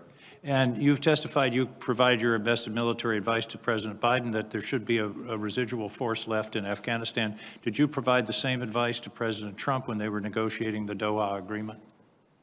Again, I'm not going to discuss precise advice. Was it your best military judgment that a residual force? At that time, yes, and that's what a series of memos and advice and meetings, et cetera, in the September-October timeframe, that's exactly what they were, and you can talk to Secretary Esper, he could tell you the same thing. So your military judgment didn't change on January 20th? No. Thank you. General McKenzie, you touched on something that you were the only one to mention it in this entire hearing. In my judgment, one of the key moments was the fleeing of President Ghani. and that is, in fact, what really pulled the rug out from under the military and demoralized the entire government. That was really not the beginning of the end of the end. Do you have some thoughts on that? I think when we consider what happened to the Afghan military, you have to consider it linked, completely linked to what happened to the Afghan government. And when your president flees literally on no notice in the middle of the day, that has a profoundly debilitating effect on everything else. Now, events were pretty far along on 15 August, so I would note that. But I do believe it is possible they could have fought and held parts of Kabul had the president stayed. I think that really demoralized those remnants of Afghans, and there were still considerable Afghan combat formations around Kabul on 15 August. I believe they were really disorganized by that and led to the Taliban really pushing in as fast as they wanted to go into the center of the city. I do want to point out for the record that, to my knowledge and memory, this committee never had a hearing on the decision to withdraw from Afghanistan in February of 2020. And it now appears that would have been a beneficial hearing because we could have discussed all of these issues, but we were already on the path for withdrawal. And the withdrawal date under that agreement was May 1st of 2021. President Biden extended that. I don't know whether it was a negotiation or some kind of understanding until the end of August. General Milley, in questioning from Senator Cotton, you talked about your military advice about leaving on August 31st versus staying to try to help additional Americans leave. Was it the unanimous recommendation of the Joint Chiefs that the August 31st date should be observed? And if so, why was that the military advice? It was of the Joint Chiefs, plus General McKenzie, General Miller, and General not Miller, but Admiral Vaisley and General Donahue. The reason is risk to force, risk to mission, and risk to the American citizens. On the 1st of September, we were going to go to war again with the Taliban. Of that, there was no doubt. And we were already in conflict with ISIS. So at that point in time, if we stayed past the 31st, which militarily is feasible, but it would have required an additional commitment of significant amounts of forces, probably 18th Airborne Corps, 15, 20, maybe 25,000 troops. We would have had to re-seize Bagram. We would have had to clear Kabul, the 6,000 Taliban that were already in Kabul. That's what would have happened beginning on the 1st. And that would have resulted in significant casualties on the U.S. side, and it would have placed American citizens that are still there at greater risk, in my professional view and in the view of all the other generals. So on the 25th, we recommended that we transition to a diplomatic option beginning on the 31st. Thank you, General. Thank you, Senator King. Senator Tillis, please. General Milley, you said that the Taliban had not lived up to the terms of the agreement. Give me a rough date of when they first breached terms of the agreement. Where you said they were not living up to the terms of the Doha agreement. What was the first evidence that they were not living up to the terms of the agreement? Yeah, the memo was signed 29 February. So through this, really the fighting season of the summer of 20, one of the requirements, for example. Okay, so more than a year ago. Absolutely. Okay. Sure. I don't buy the idea that this president was bound by a decision made by a prior president. This was not a treaty. And it was clearly an agreement where the Taliban were not living up to it. This president, President Biden, could have come in, reasserted conditions, and completely changed the timeline.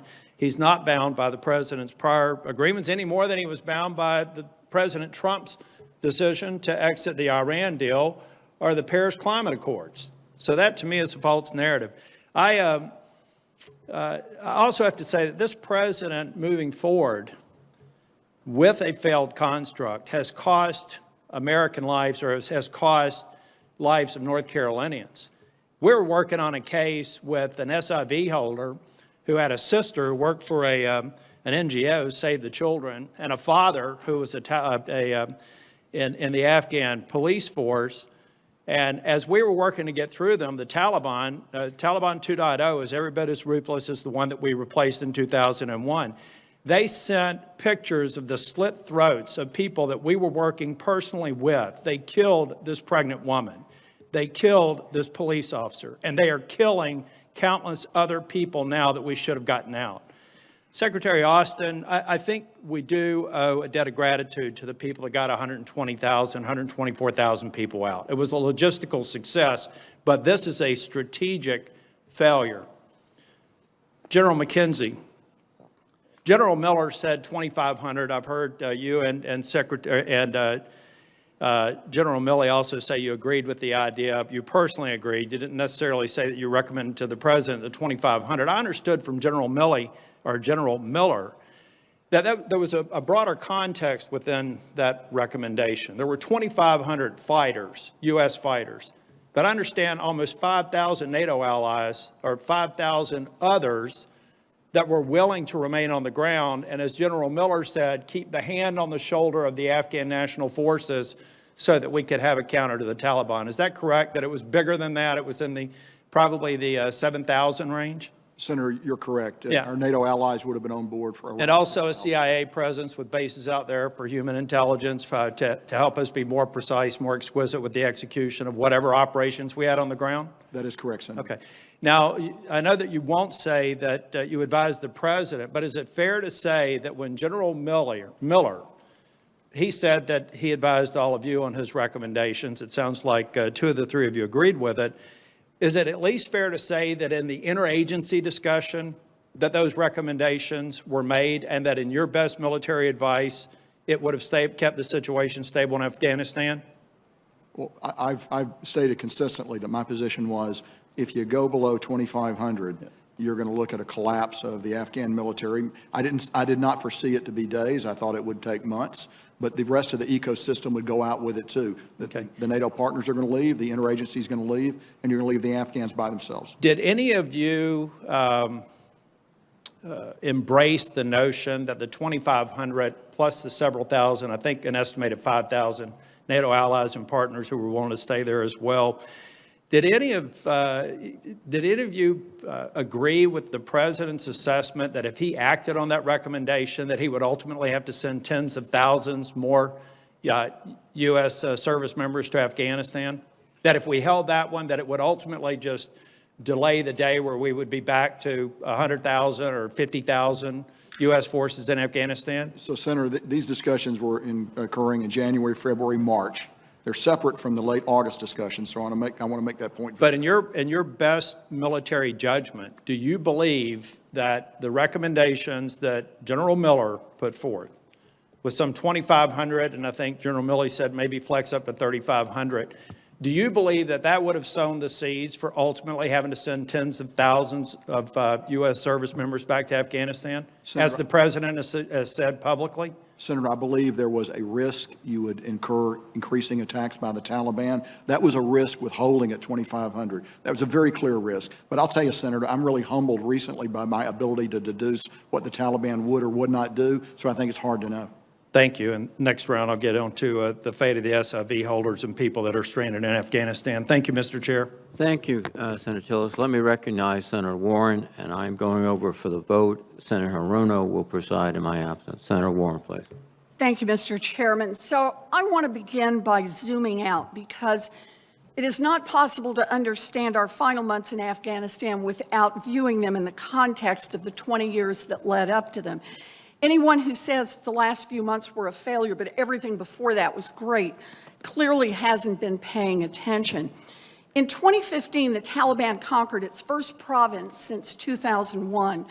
By October 2018, the Afghan government controlled only 54% of the 407 districts.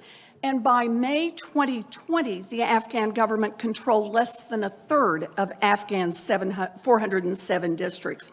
We poured money and support and air cover, and the Afghan government continued to fail. By 2021, it was clear that 2,500 troops could not successfully prop up a government that had been losing ground as leave the country. Well, Senator, again, I won't address what I advised, the advice I gave the President.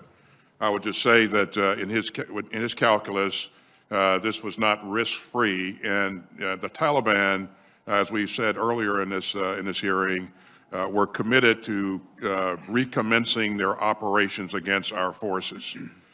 His assessment was that in order to sustain that and continue to do things that benefited the Afghans, that would require at some point that he increase the presence our presence there in Afghanistan. So once he made the decision, then of course from a military perspective, in terms of the retrograde of the people and the equipment, that planning was done by Central Command and certainly principally by General Miller. Okay. Very, very detailed planning, and then we came back and briefed the entire interagency on the details of that plan. Okay, so the military planned the evacuation.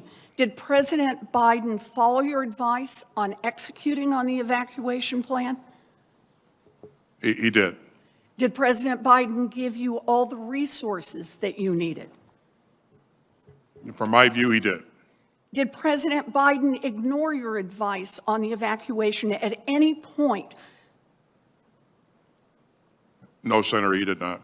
Did he refuse any request for anything that you needed or asked for? No. So the president followed the advice of his military advisors in planning and executing this withdrawal. As we've already established, the seeds for our failure in Afghanistan were planted many, many years ago. So let me ask you one more question, Secretary Austin. Knowing what you know now, if we had stayed in Afghanistan for another year, would it have made a fundamental difference? Again, it depends on what size you remain in at and what your objectives are. There are a range of possibilities, but if you stayed there at a force posture of 2,500, certainly you'd be in a fight with the Taliban, Well, and you'd have to reinforce yourself. I appreciate you're looking at it as a fighter, but I would also add one more year of propping up a corrupt government and an army that wouldn't fight on its own was not going to give us a different outcome. And anyone who thinks differently is either fooling himself or trying to fool the rest of us. I believe President Biden had it exactly right. Withdrawing was long overdue. The withdrawal was conducted in accordance with the advice of his military advisors who planned and executed every step of this withdrawal. Thank you, Mr. Chairman, or Madam Chair. Senator Warren. Senator Sullivan, you are recognized. Thank you, Madam Chair. Gentlemen, this committee recognizes that your constitutional duty is to follow the lawful orders of the President or resign if you don't agree with his decisions and policies like Secretary Mattis did. But I want to emphasize you do not have a duty, constitutional or otherwise, to cover for the Commander-in-Chief when he is not telling the truth to the American people. With that, I have a few questions that I'd like you to keep short, concise answers to. On August 18th, in a media interview to the American people, the President said that none of his military advisors told him that he should keep U.S. forces in Afghanistan. General Milley, that was a false statement by the President of the United States, was it not? I didn't even see the statement, to tell you the truth. I'm reading you a truthful statement. That was a false statement? Yeah, look, I don't have a lot of time. Okay, Was that okay. a false statement to the American people? I'm not going or to categorize a statement of a President of the United States. General McKenzie, was that a false statement? The President said none of his commanders said that he should keep troops in Afghanistan. Was that a false statement by the President of the United States? Remember, you do not have a duty to cover for the President when he's not telling the truth. Was that a false statement or not? I've given you my opinion on the matter. I've given you my judgment on it. And I think we all know it was a false statement, okay? That's number one. President also said if there's an American citizen left behind in Afghanistan, the military is going to stay until we get them out. General Milley, did that statement turn out to be true or untrue by the President? I think that was the intent, but we gave him a recommendation on the 25th of August to terminate the mission on the 31st of August. Statement was untrue. Let me ask another question. General Milley, General McKenzie, the President around the same time said, quote, Al-Qaeda was gone from Afghanistan, told the American people that. Was that true or not true? Was Al-Qaeda gone from Afghanistan in mid-August? True or not true? Al-Qaeda is still in Afghanistan. They were there in mid-August. They have been severely disrupted and attrited over many, many years. They are not. So it wasn't true. General McKenzie, was that true or not? Al-Qaeda was present in Afghanistan. Okay, so it wasn't true. Let me make one final one. The President called this entire retrograde operation an extraordinary success. General Miller, in his testimony, disagreed with that assertion. General Milley, was this Afghanistan retrograde operation an extraordinary success? There's two operations, Senator. Just yes or no. I have a lot of questions. Was this an extraordinary success? Senator, with all due respect, there's two operations. There's the retrograde, which Miller was in charge of, and there's the NEO, which CENTCOM was in charge of. The retrograde was executed and ended by mid-July with a residual force to defend the embassy. The NEO... You and I have discussed this. Would you use the term extraordinary success for what took place in August in Afghanistan? That's the non-combatant evacuation, and I think one of the other senators said it very well. It was a logistical success, but a strategic failure. And I think those are two different terms. Look, I think, here's the problem. I think the whole world knows, this is the cover of the Economist magazine, Biden's debacle.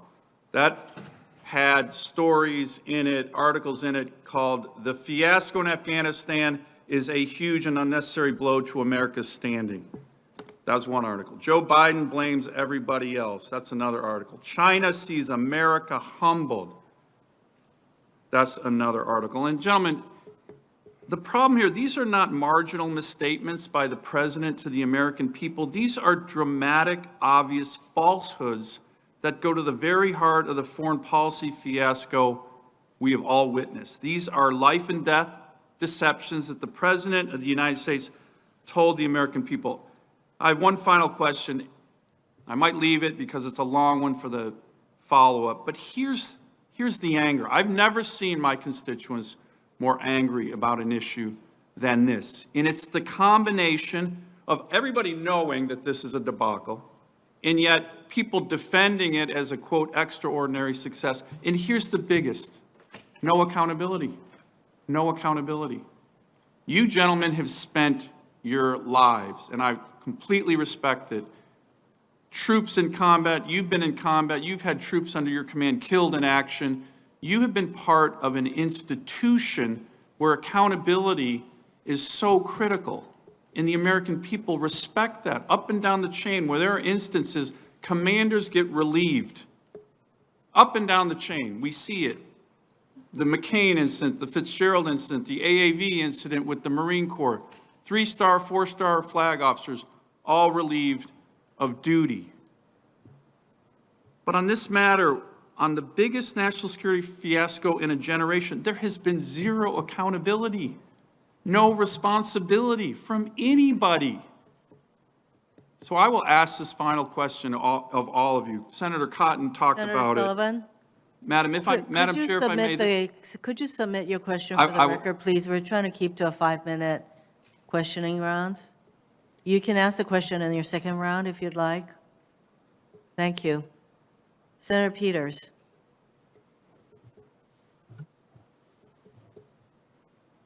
Thank you, Madam Chair, and thank you to each and every one of you for your service to our country. I want to return to some of the comments made by Senator Warren and looking at over the last 20 years. I think if ever we're going to have a strategic assessment of what happened in Afghanistan, it's important in any kind of strategic assessment is not just to look at the present, but to look at the past and look at the future and look at all three of those elements as we're making that kind of assessment. And if we're going to do that, we have to look over the last 20 years that we were in Afghanistan, and we're going to have a pretty hard-nosed assessment of that. General Milley, you mentioned that. Strategic decisions have consequences, and there are a lot of lessons to be learned over 20 years of our involvement in Afghanistan. I sat at this table here at the Armed Services for many years, served in the House before, had an opportunity to travel to Afghanistan on a couple of occasions. And whenever we've ever asked our military leaders the situation in Afghanistan, we often heard, well, it's a stalemate right now, but this year coming up is going to be different. This year will be different. I heard that year after year. This year is going to be different. Yeah, I know we were in a stalemate, but this year is going to be different. There's one commentator has said, and Secretary Austin, I want you to comment on this. He said that we didn't really have a 20-year war in Afghanistan. We had 21-year wars in Afghanistan. How would you respond to that?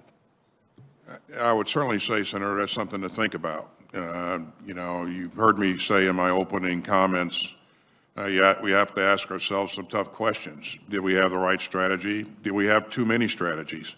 And so if you're recooking or reshaping that strategy every year, 1 year at a time, then that has consequences. So I think that's something we got to go back and look at. And we also have to look at the impact, the effect of the corruption that was in the environment, weak leadership, changes in leadership, and a number of factors. Well, I want to build on that because I think it's important, Secretary Austin. For example, General Milley, when you commanded NATO ground forces in Afghanistan 8 years ago, you called 2013 a critical year for the Afghan security forces because it was the first time they'd taken responsibility for their security across the country. Secretary Austin, you offered similar assessments in 2015 and 2016 during testimony before this committee.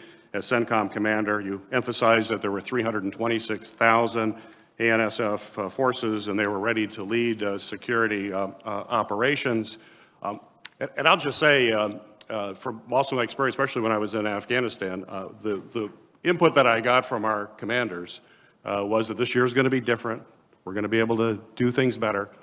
But I got a completely different assessment when I went to the mess hall and ate with the soldiers and the Marines and the folks on the ground who said, I don't trust these folks that we're with. I don't know if they're going to fight. In fact, they don't even show up. They get their paycheck, but they don't show up. And now there may have been some instances where they've performed, and I know you've highlighted some of those. But my question from a strategic standpoint is, did we just become fixated perhaps on some tactical performance from our forces, their forces, and forget to measure the Afghan security forces' actual institutional health as a fighting force that could sustain a fight, even though they're in an incredibly weak economy and a whole host of complicated cultural issues? Clearly questions that we have to drill deep on. At one point, as you know, Senator, we had a number of advisors down to fairly low levels. As we began to lift the numbers of advisors that we had there and scale back on the people that we had interfacing with the Afghans on a daily basis, we began to lose that fingertip feel. And so our ability to assess with some degree of certainty continue to erode the smaller that we got. My sense is that that was what we were hearing for years. It wasn't just at the end, that this is an endemic problem for over a decade. So hopefully we will have the opportunity to do that. That's my final question, Secretary Office. What are we actually doing to learn from the conclusion of these military operations, just particularly from a strategic assessment point of view when it comes to end of conflict transition? We're going to have potentially other operations like this, even in great power competition. Yeah, so as we always do, Senator, we're going to take a hard look at ourselves in terms of, what we did over the last 20 years, what worked, what didn't work, and we're going to learn from those lessons and make sure that we incorporate that into our planning and our strategic assessment going forward. Thank you. Thank you very much, Senator Peters. Senator Kramer, please. Thank you, Mr. Chairman. Thank all three of you for your service and for being here, and God bless the men and women under your command. General McKenzie, is it true that U.S. forces had the ISIS-K cell under surveillance prior to August 26th and could have struck them before the deadly terrorist attacks at Kabul, but were not given the authority to strike? No, that's not true. I noticed that the president was quick to take a victory lap after the first strike and push this tough guy image he's so famous for. He once threatened to have union bosses beat me up. He said things like, just do it. If we find more, we'll strike them. Of course, this was after he said of the ISIS-K leaders, we will hunt you down. He talks tough. He's going to go get them. But I also notice he's been equally silent, taking no responsibility for the strike on innocent civilians, including children, that was in part caused by, in my view, his insecure need to appear tough. He just let you take the blame, General McKenzie. But what I really worry about is the air crews who actually were pressured into pulling the trigger that terrible day. Secretary Austin, as you know, the North Dakota Air National Guard operates Reapers around the world, and I know what kind of pressure those air crews are under and the level of responsibility they feel to accomplish their missions properly. And I'm worried that whoever was operating the aircraft involved in the tragic 29th August strike was set up to fail by an administration that wanted a political victory more than they wanted an American victory. Have you reached out to the air crew to make sure that they understand it's not their fault that there are 7 dead children?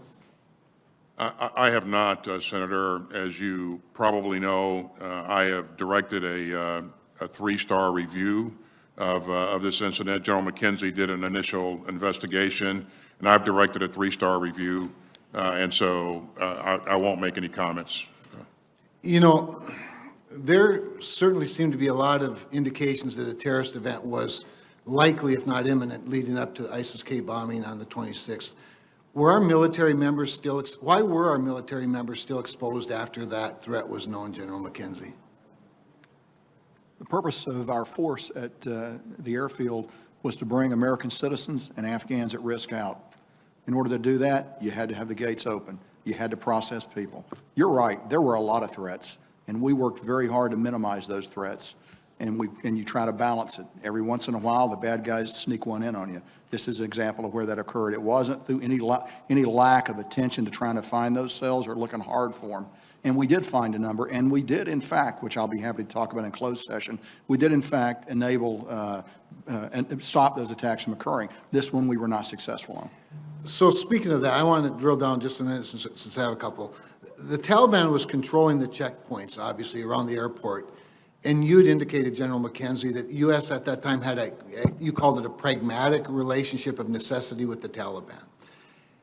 Did we share any information with the Taliban about the ISIS-K threat? And if so, how did the Taliban respond to it? In other words, how did they get in?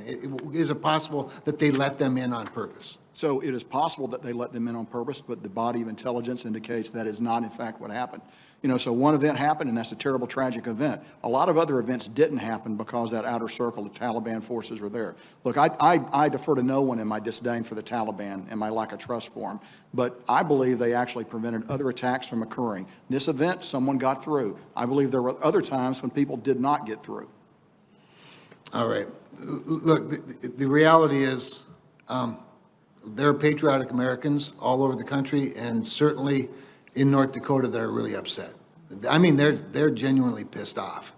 And they sense that there's a lot of sort of political positioning and apologizing and rationalizing, and no one's really saying anything other than it was an extraordinary event. Now, some of you have admitted that it wasn't perfect. I think were your words, General Milley.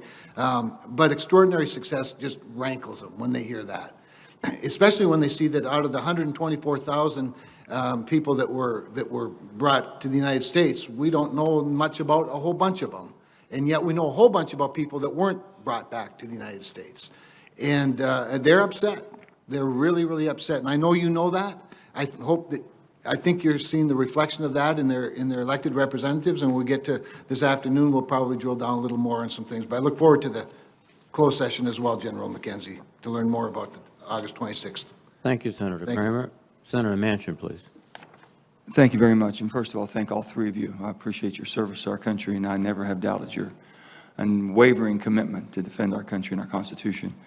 I'm having a hard time. I'm old enough to understand. I remember Vietnam very well. I was in line to go there and had an injury in my playing ball at WVU, and that didn't happen. So anyway, I just can't figure out, I can't explain to the younger generation, to my children and grandchildren, how do we get into this and never get out? We didn't learn from Vietnam. That was a horrible exit. I remember that very vividly. This was even worse than that as far as my recall. And I don't know what lessons we're taking from this right now. But I look back at lack of an AUMF. We had an open-ended AUMF. We still have an open-ended AUMF. If we would have had an AUMF and basically had a time certain and a specific goal, do any of you think that could have made a difference? And do you think, I mean, hindsight being 20/20, what did we learn from these mistakes? How do we prevent them again? We thought from Vietnam we learned not to go in and try to change the nation, and here we are, trading partners with Vietnam. Is that same going to end up with Afghanistan? I can't comprehend any of it, to be honest with you. And I have no explanation. So anybody that wants to help me, and General Milley, I know that you have a great knowledge of history and how we've gotten into situations and how maybe we should keep from repeating that. Yeah, as I said, Senator Manchin, in my opening comment, I'm sorry, I was conducting an ENR meeting and I wasn't able to be here for that. I'm so sorry. I mentioned, that there's been, 4 presidents, 20 commanders on the ground, 7 or 8 chairmen of the Joint Chiefs, dozens of secretaries of defense, et cetera. And outcomes like this are not determined in, the last 5 days, the last 20 days, or the last year for that matter. Outcomes in a war like this, an outcome that is a strategic failure, the enemy is in charge in Kabul. There's no way else to describe that. That outcome is the cumulative effect of 20 years, not 20 days. And there are a huge amount of strategic, operational, and tactical lessons that need to be learned from this. Some of them in the military sphere, the narrow military sphere. One of them, for example, is the mirror imaging of the building of the Afghan National Army based on American doctrine, tactics, techniques, and procedures. And that made a military that may, I'm going to wait full evaluation, but may have been overly dependent upon us, our presence, contractors, and higher tech systems in order to fight a counterinsurgency war. That's one area that needs to be fully explored. Another is the intel. How did we miss the collapse of an army and a government that big, that fast, in only 11 days? That needs to be pulled apart. And then there are other factors that are not strictly military, but things like the legitimacy of the government, corruption, the parasitic nature of the police forces. There's a whole series of 10 or 20 that I wrote down just a week or two ago that need to be looked at, and looked at in depth and very seriously and comprehensively over time. Do we know where the president, the former president of Afghanistan is today? And how much money he took with him? Do we have any idea? Secretary Austin, do you have any idea?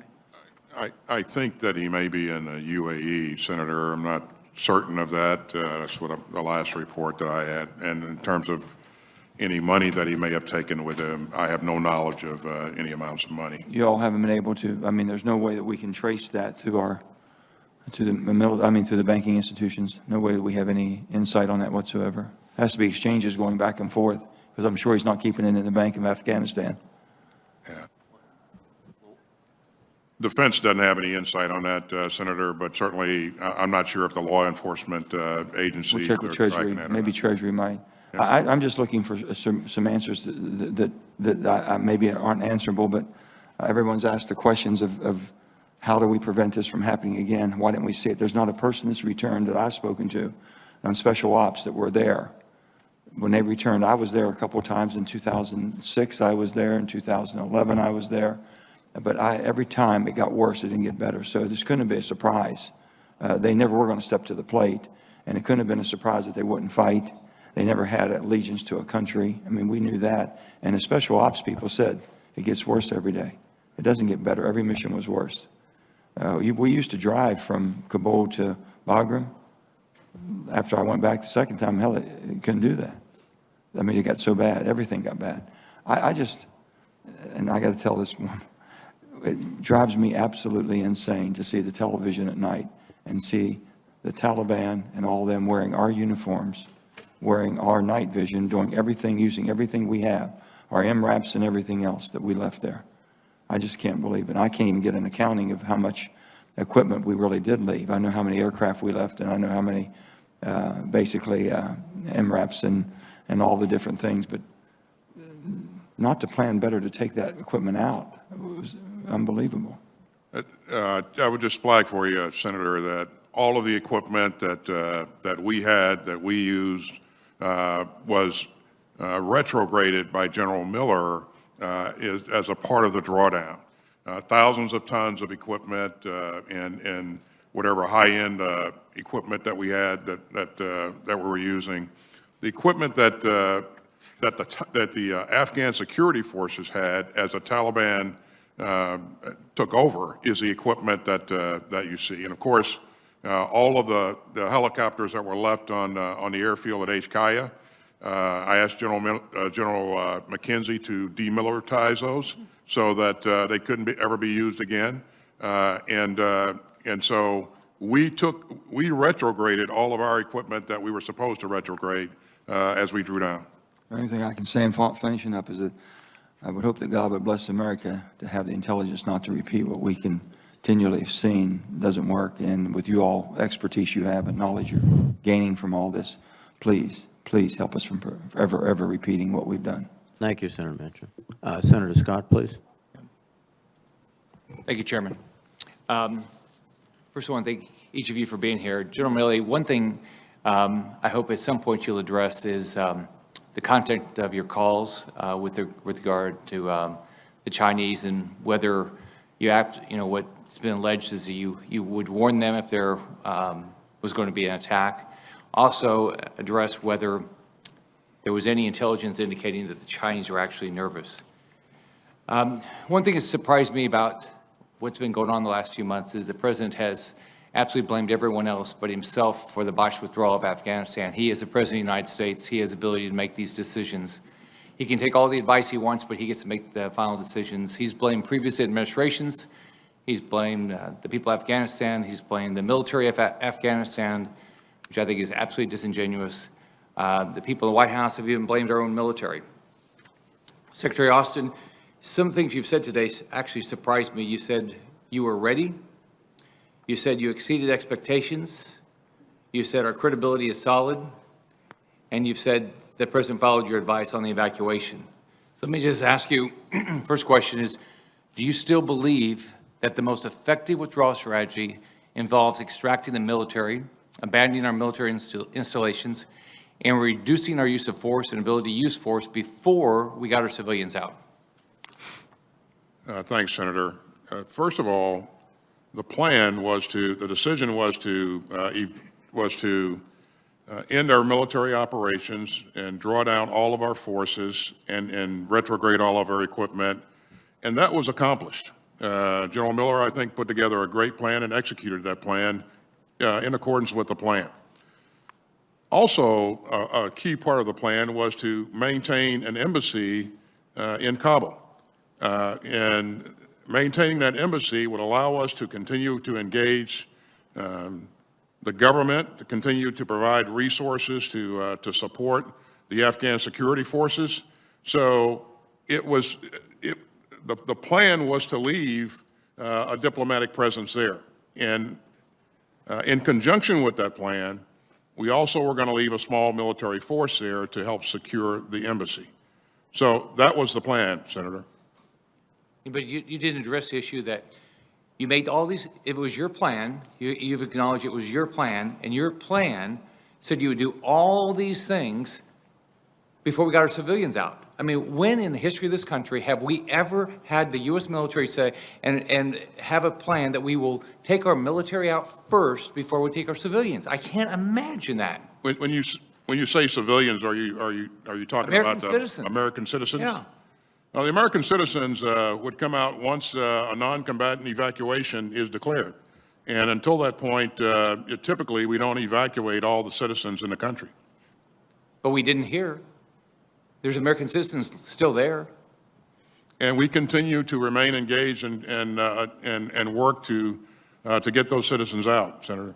But why would you propose a plan that didn't get all American citizens out? I just can't imagine ever in the history of this country our U.S. military would propose to leave a country without our citizens coming out first. I mean, have we ever done that before? All of the American citizens wouldn't leave, Senator, unless there was a non-combatant evacuation. And, you know, the plan was to leave the embassy there, to continue to address the needs of our American citizens, to engage with the government. And so that was a part of the plan. Not, again, the plan was never to evacuate the American citizens and leave the embassy there. Did it bother you when the President went on national television and said that he would not leave until all American citizens were taken out? Did it bother you that when he said that? Because it clearly was not truthful. Senator, you heard me say several times that we're going to work as hard as we can for as long as we can to get every American citizen out that wants to come out. And we continue to do that to this day. Well, I'm running out of time, but one thing I want, when we have next round, I want to understand what decisions would you make differently today to save those 13 lives of servicemen and women that we lost at the Kabul airport? So, but thank you very much. Thank you, Mr. Chairman. Senator, if I could comment on your first opening comment, if I may. Go ahead, sir. Oh, sure. Yeah, I am happy to lay out every detail and all the intel to you as an individual, to any other member, or to a committee, or anything you want on these Chinese calls, at your convenience. Happy to do it. Thank you. Thank you. Thank you, Senator Scott. Senator Duckworth, please. Thank you, Mr. Chairman. I share my colleagues' concerns about the rapid collapse of the Afghan National Defense and Security Forces and the Afghan government and the failure of our intelligence. We need some answers. After investing 2 decades, nearly $2 trillion, and most importantly, the lives of almost 2,500 of American troops, our nation must conduct a thorough and honest review of the United States government's involvement in Afghanistan since the September 11, 2001 terrorist attacks. For the sake of current and future generations of warfighters, we must capture the hard lessons from Afghanistan to ensure that these lessons are not forgotten or worse, repeated on a future battlefield. This is our moral responsibility as a nation. Gentlemen, all 3 of you have been involved in the war in Afghanistan multiple times in multiple different capacities throughout your careers. Secretary Austin, was the situation on the ground in Afghanistan over the last few months influenced by previous decisions made over the course of several years? I absolutely believe that, Senator. Foremost among those decisions is the Doha agreement. I think that severely impacted the morale of the military. Thank you. Secretary Austin, if that's the case, is it possible to have an intellectually honest lessons learned exercise that only looks at the most recent events in Afghanistan of the last couple of months, or must any effective review look at the whole 20 years since September 11th? I think you have to look at the entire 20 years, Senator. I think there's some great lessons learned that we're going to take away once we do that. But yeah, I believe you got to look at the entire time span. Thank you. I agree that an effective review must be comprehensive. After all, the war in Afghanistan was shaped by 4 different administrations and 11 different Congresses. No party should be looking to score cheap partisan political points off a multi-decade nation-building failure that was bipartisan in the making. Instead, Congress should authorize a long-term effort solely devoted to bringing accountability and transparency to the Afghanistan war and lessons to be learned. That is why on Thursday, I will be introducing the Afghanistan War Study Commission. My bill would establish a bipartisan independent commission to examine every aspect of the war, including the political and strategic decisions that transformed a focused military mission into vast nation-building campaign. Importantly, this commission must produce actionable recommendations designed to guide the development of real reforms, just as the 9/11 Commission's work informed congressional lawmaking efforts in the years after its publication. Secretary Austin, would you agree with me that such an independent, long-term study could serve as an effective complementary effort to the more targeted lessons learned reviews that DoD always conducts, particularly in shedding light on how Congress and civilian leaders from multiple government agencies can do a better job in defining the scope of military missions and actually enforcing legal limitations on the use of force? I would, and the point that you're making, it needs to, my view is it needs to be an interagency approach to this. So. Thank you, and I do want to note that my family and I were in Cambodia until the very end. I'm an American, I was born in Thailand, but my father worked for the United Nations, and to answer my colleague's question, my father chose to stay as long as possible to help the Cambodian people as long as possible. And he left after American troops had left. The American ambassador stayed behind after American troops had left. And in fact, after the last military transport had left, I know this because my father was on the last military transport to leave Cambodia, and the ambassador had to travel overland. So yes, we do leave Americans behind, but this is all tied to NEO operations and how that is planned, which is why I think it is so important that we have an independent investigation. Maybe the failure here was that we didn't have a NEO plan in place and we didn't activate it before all of our troops left. But if that's the case, we need to learn that. So I would ask for my colleagues to consider this independent commission. We put somebody in charge of it who was not in a decision-making capacity during the 20 years. Make it nonpartisan, and let's get those lessons learned so we don't make these same mistakes over and over again. Our troops deserve better, and the families of the 2,500 American troops who laid down their lives to protect and defend this Constitution, who followed the lawful order of all of those presidents, they deserve better than partisan fights. We need to get some real answers. Thank you. I yield back, Mr. Chairman. Thank you, Senator Duckworth. Now let me recognize Senator Blackburn. Thank you, Mr. Chairman. Gentlemen, we thank you all for being here with us today. As you've heard from all of us, the American people, Tennesseans, are wanting some answers. They deserve to hear your testimony.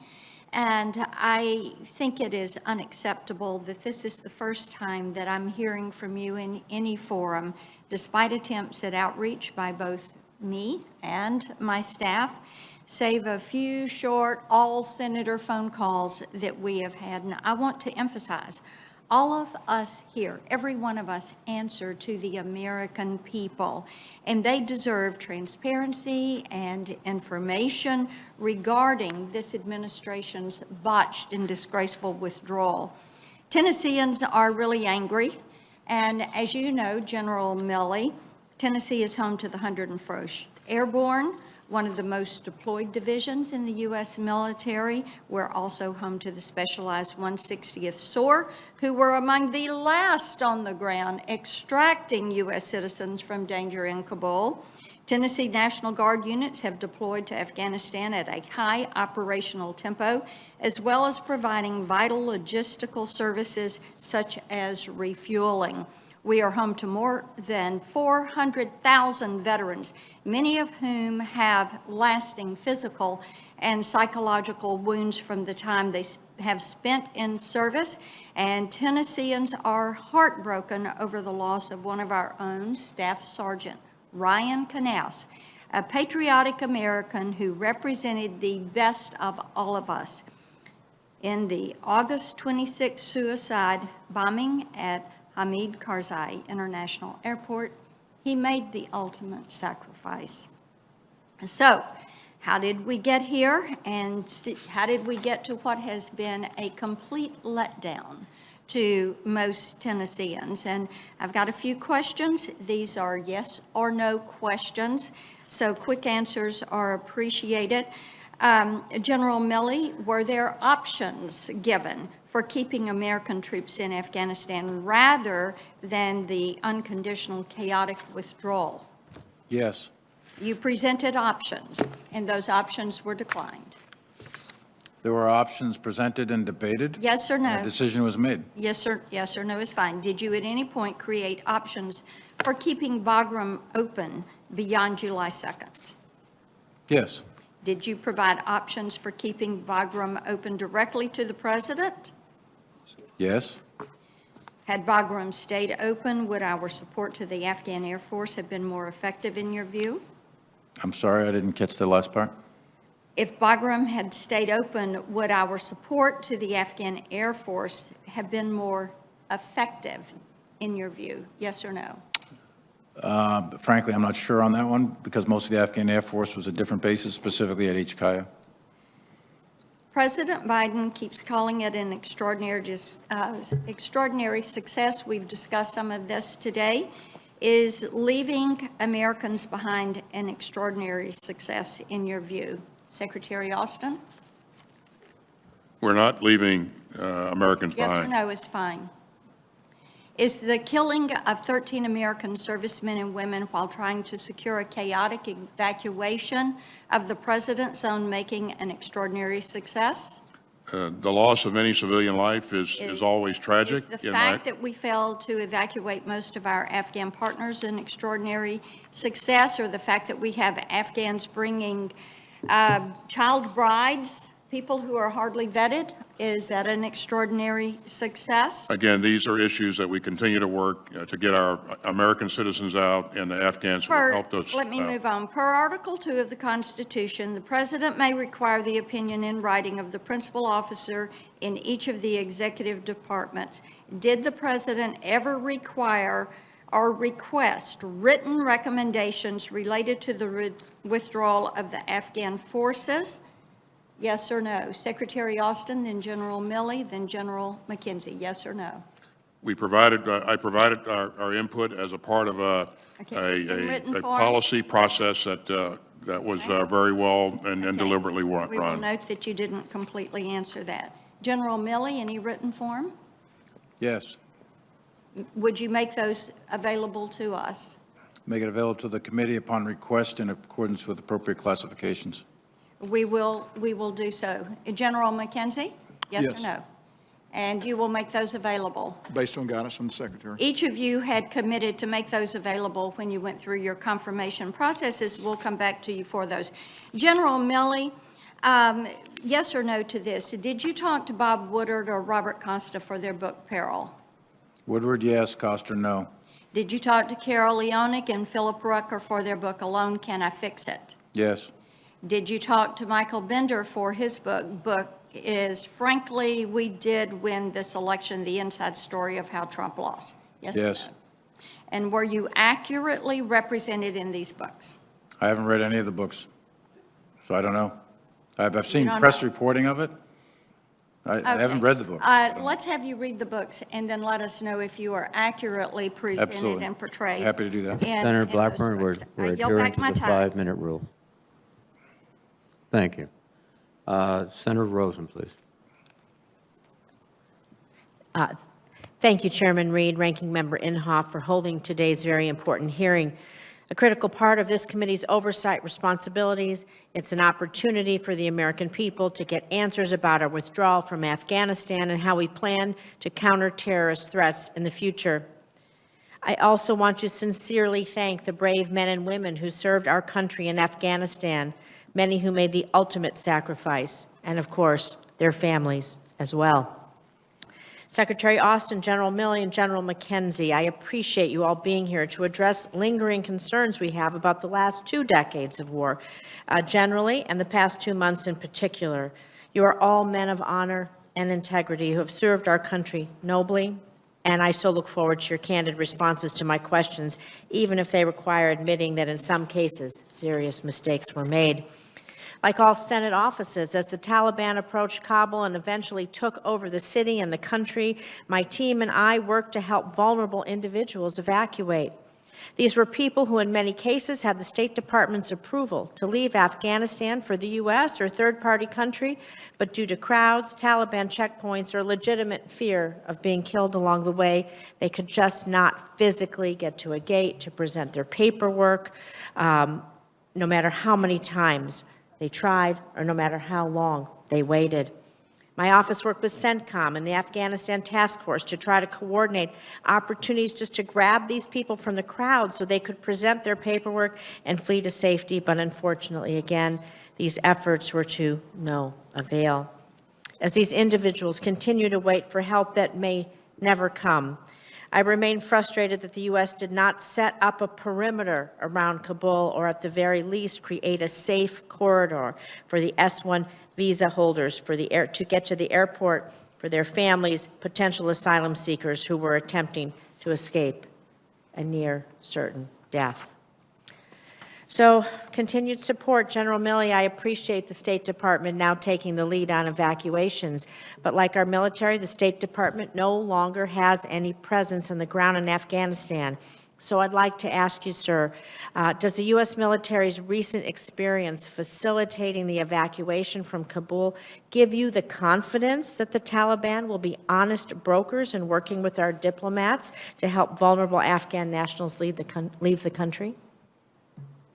I think that what we've seen so far since the 31st is some Americans have gotten out through diplomatic means, and they have reached safety through either overland routes or through aircraft. I don't know all the details, but I can't imagine that that didn't happen without Taliban facilitation. Well, we can get back to Afghan nationals, helping them leave the country as well, those SIV holders and others who supported us. But Secretary Austin, the administration has said they'll utilize every tool available to hold the Taliban accountable if they fail to meet their commitments to provide safe passage for anyone who wants to leave the country. Certainly, we know there are economic levers, but can you elaborate on what the military tools are, and could there be a shared interest in targeting ISIS-K? In terms of military tools, Senator, as you know, we have the ability to offer a range of options depending on what, the President's objectives are. So we can do most anything that's required of us and because we have substantial resources. But in terms of our cooperation with the Taliban against to counter ISIS-K, I won't venture to make any comments on that. I would just say that we have coordinated some things that are very narrow in scope with them to get our people out, as you know, and to continue to further evacuate American citizens. But I don't think it's right to make assumptions to broader and bigger things from that coordination. They are still the Taliban. Thank you. I'd just like to, in the few seconds I have left, and we can take these second rounder off the record, future counterterrorism operations. We have to reorganize our counterterrorism capabilities and our assets in the region, of course, as we move to an over-the-horizon scenario. So Secretary Austin, General McKenzie, and we'll take these in the second round. Think about, I'd like the answer to what is the plan for an enduring counterterrorism strategy that is going to be able to address and counter the influence of the violent extremist organizations in Afghanistan. Thank you, Mr. Chairman. Thank you, Senator Rosen. Senator Hawley, please. Thank you, Mr. Chairman. Let me just sum up where I understand that we are based on what's been a fairly extraordinary hearing. Here's what I've learned so far. Number one, the President of the United States lied to the American people about the advice that you gave to him about the military judgment that you provided for him. I think you've all testified to that effect now repeatedly. Secondly, the State Department and maybe the White House appeared to have pushed back the evacuation to such a time that it became a catastrophe, apparently against your advice, although I'd like to learn more about that. And third, for some reason that we still don't quite understand, the Pentagon failed to plan for the potential collapse of the security forces or the collapse of the Afghan government, despite there being quite a lot of warning, Senator Kaine referred to this earlier, quite a lot of warning for really, frankly, years that the Afghan security forces were ill-equipped, ill-trained, and frankly not up to the job. I don't understand any of that. I'd like to explore those things with you in this round and the next. But first, before I do, Secretary Austin, I have to take issue with something you just said. I know this is an administration talking point. I've heard it out of the mouth of the press secretary and others. We are not leaving Americans behind. That was your quote of just a minute ago. With all due respect, sir, you have left, past tense, Americans behind. We have no presence any longer in Afghanistan. There were hundreds of Americans, and not just Americans generally, civilians you left behind against the President's explicit commitment not to leave until all American citizens were out and to safety. That is not what happened.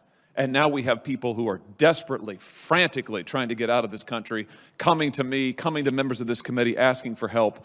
They can't get that help. They're stuck behind enemy lines. So please don't tell me that we're not leaving Americans behind. You left them behind. Joe Biden left them behind. And frankly, it was a disgrace. Let me ask you this, though. Senator, thanks for your help in continuing to help get American citizens and Afghans who have helped us out of the country. But as you've seen, we've continued to facilitate. Well, actually, I didn't ask you a question, but since you seem to want to address the issue, so since you do, isn't it true that you left Americans behind on August the 31st? There were Americans that were still in Afghanistan and still are. We continue to work to try to get those Americans out. Yeah, that's a yes. Let's not repeat, please, the frankly falsehood that we didn't leave Americans behind. Let me ask you this.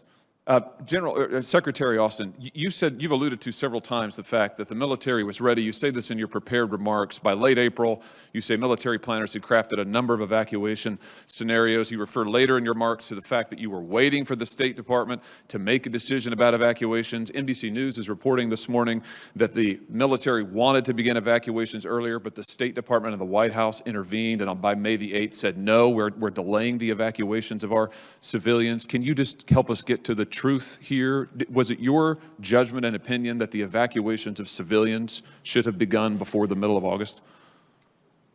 We provided our input to the State Department. And again, it is the call of the State Department to I understand that. I understand that, Mr. Secretary. I'm asking for what your judgment was, and I'm asking specifically about your testimony that in April you develop evacuation scenarios, and this is reported by multiple sources this morning in the news. So I just wonder, as of late April, was it your opinion that the evacuations of civilians should begin earlier than they did? We provided input to try to get out as many Afghans who have helped us along the way as early as possible. But again, the State Department has made its decisions based upon the fact that even President Ghani had engaged them and said, hey, we're very concerned about the mass exodus of civilians from the country. General Milley, let me direct this to you. Did you ever advise in the interagency process that the rapid withdrawal timeline that the White House, the Pentagon signed off on, General Miller proposed, effectively getting us to zero by the middle of July, that would negatively impact any effort to get out our civilians? In other words, if we'd drawn down to zero by July, if we then had a civilian evacuation ordered, we'd be in a lot of trouble. Did you ever advise to that effect during the interagency process? Did you warn about that possibility of drawing down so quickly before a civilian evacuation was underway? Yeah, but it's more complicated than that. The drawdown of the forces under Miller, those guys are advisors. They're not the NEO kind of guys. The NEO troops are Marine Expeditionary Unit, Special Purpose MAGTF, and elements of the 82nd Airborne Division. That's what you need in order to do the NEO. Those are the plans, I believe, that the Secretary is referring to that were developed early on. And there's specific triggers that are required, and the State Department calls the time of the NEO. Secretary, in fact, on the 12th of August, started pushing forward forces and orders, and on the 14th, the Ambassador Wilson, called the NEO. Should that have been called earlier? I think that's an open question that needs further exploration based on a series of meetings. But the April piece and the drawdown of the advisors, that's a separate and distinct task, and the retrograde of those forces, those 2,500 advisors weren't the guys bringing out the American citizens anyway. Those were the advisors to the Afghan security forces. There were concerns that we raised throughout the interagency that when those advisors, if the advisors were to stay, then there's a possibility that the Afghan security forces would hang in there. We all knew that when we pulled the advisors out, when we pulled the money out, that at some point in the future, most said it was in the fall, that the Afghan security forces were going to fracture and the government would collapse. The speed at which that happens in August is a different animal. The advisors are already gone by mid-July. There is still a government. There is still an Afghan army. And the assumption was that it would remain, and the mission was to keep the embassy open, secure the embassy, transition that off to contractors, and then all the military would be out, and then it would be a diplomatic mission, and there'd be money and over-the-horizon thought. None of that happened because that army and that government collapsed very rapidly. As soon as those indicators came of fracture, Secretary Austin and others throughout the government executed and implemented a NEO plan for which there was contingencies that were built. There was a plan for a rapid collapse, and that was the NEO plan that General McKenzie had come up with, and that's what was executed. That's why those 6,000 troops could deploy as rapidly as they did. That's why all those aircraft showed up. That wasn't done without planning. That was done with planning, and that was done from an operational and tactical standpoint. That was a success. Strategically, the war is lost. The enemy's in Kabul, so that you have a strategic failure while you simultaneously have an operational and tactical success by the soldiers on the ground. So I think we're conflating some things. that we need to separate in this after-action review process so that we clearly understand what exactly happened. And I'm sorry for taking all that time, but I thought it was necessary. Thank you, Senator Hawley. Senator Kelly, please. Thank you, Mr. Chairman. Mr. Secretary, let me begin by expressing my gratitude to each of the over 800,000 Americans, many of them Arizonans, who served in Afghanistan over the past 20 years, and to their families. I also commend our service members' support of one of the largest airlifts in our country's history. We will never forget the achievements of the men and women who worked 24/7 in Kabul, managed impossible conditions on the ground, and above all, those who made the ultimate sacrifice, protecting innocent civilians. 124,000 people are safe today because of American troops and diplomats.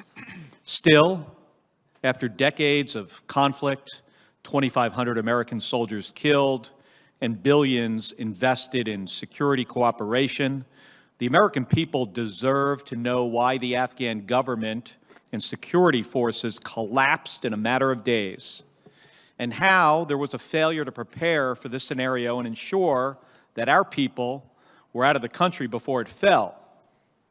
And I think we've established here that the withdrawal and evacuation did not account for real-world conditions and that the intelligence was flawed.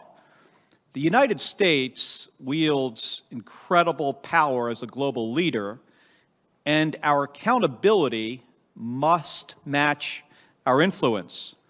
For our own national security, and for each of those who served in Afghanistan during our longest war, we must understand what happened, but also look forward to ensure that our posture allows us to provide for our national security and prevent Afghanistan's use as a base for terrorist activity. So I want to transition and look forward and not ask you questions that you've already answered. General McKenzie, America's armed forces have been on the front lines fighting terrorists for the past 20 years. During this time, Al-Qaeda and other terrorist organizations have been degraded. While our military presence in Afghanistan has ended, our commitment to fighting terrorism has not. With our withdrawal complete, the Afghan government collapsed and the Taliban seeking to fill the power vacuum left behind, how is Central Command postured to prevent terrorist organizations from gaining strength in the region? Senator, probably the details of this would be best left to the classified session, which we'll have later this afternoon. But I would tell you that I have today a headquarters that has the ability to look into Afghanistan, albeit limited, and we have the ability to fuse the different disciplines of intelligence to look particularly at ISIS-K and Al-Qaeda. We are still refining the best practices on that, but we do have a way forward. I've told this committee before, it is very hard to do this. It is not impossible to do this. Well, I'm looking forward to seeing those details in the closed hearing. Are you confident that we can deny organizations like Al-Qaeda and ISIS the ability to use Afghanistan as a launch pad for terrorist activity? I think that's yet to be seen. I think, we're still seeing how Al-Qaeda and ISIS are configuring themselves against the Taliban. We're still seeing what the Taliban is going to do. So I think it's early. I would not say I'm confident that that's going to be on the ground yet. We could get to that point, but I do not yet have that level of confidence. And you might have to share this in the closed hearing, but do you have the resources necessary to accomplish this, even as our national security pivots towards great power or near-peer threats like China and Russia that are seeking to expand their influence and compete with our military? Senator, I'll just say I'm in a constant dialogue with the Secretary about requirements in CENTCOM, and I'll give you some more details in the closed session. Okay. Well, thank you. And I know you can't go into much detail about the analysis that led to the August 28th drone strike in Kabul in this open setting, but I would like to note my serious concerns and give you the opportunity to make any comment on how the American people can know that the military will be able to adequately assess targets before conducting future strikes and operations, even as we have even fewer local intelligence and surveillance resources to leverage. Senator, again, the matter's under investigation, but what I can tell you broadly, and to restate some things I've said earlier, I am responsible for that. It happened in my area of responsibility, so I'm the responsible officer for that strike. Moreover, I was under no pressure, and no one in my chain of command below me was under any pressure to take that strike. We acted based on the intelligence read that we saw on the ground. We acted several times on intelligence that we saw, and we were successful in other occasions in preventing attacks. This time, tragically, we were wrong. And you're right to note that as we go forward and our ability to create what we call the ecosystem that allows you to see what's going on the ground and put all that together, it's going to get a lot harder to do that, particularly in places like Afghanistan. But I can share a little more with you later. Well, thank you, General. Thank you, Senator Kelly. Senator Tuberville, please. Thank you, Mr. Chairman. Gentlemen, thanks for being here today. You're part of the most powerful military in the world. I'll ask all three of you this question. I know how are you going to answer this? Is there any enemy that could defeat the strongest force in the world, the United States military? And I know all of you are going to say no. So, Secretary Austin, since your confirmation in January, have you been denied any resources with regards to Afghanistan? I think I heard you say earlier you got everything you needed. That's correct, Senator. Yeah, thank you. On August 18th, you were asked why the U.S. wouldn't rescue Americans who couldn't reach the airport. You responded, quote, "I don't have the capability to go out and extend operations currently in Kabul," end quote. We saw the Germans, the French, the British rescue citizens in Kabul. But from this administration, which commands the world's most lethal fighting force, we saw nothing but blame, weakness, and our American citizens were left to fend for themselves. Our fighting men and women have the courage, training, and discipline to defeat the enemy anytime, anywhere. And there's people all over this country wondering why in the heck would we let our allies get their people and we didn't get ours. I want to thank all the hundreds of thousands of veterans and their families who sacrificed over the past 20 years. And I truly believe our soldiers didn't fail us.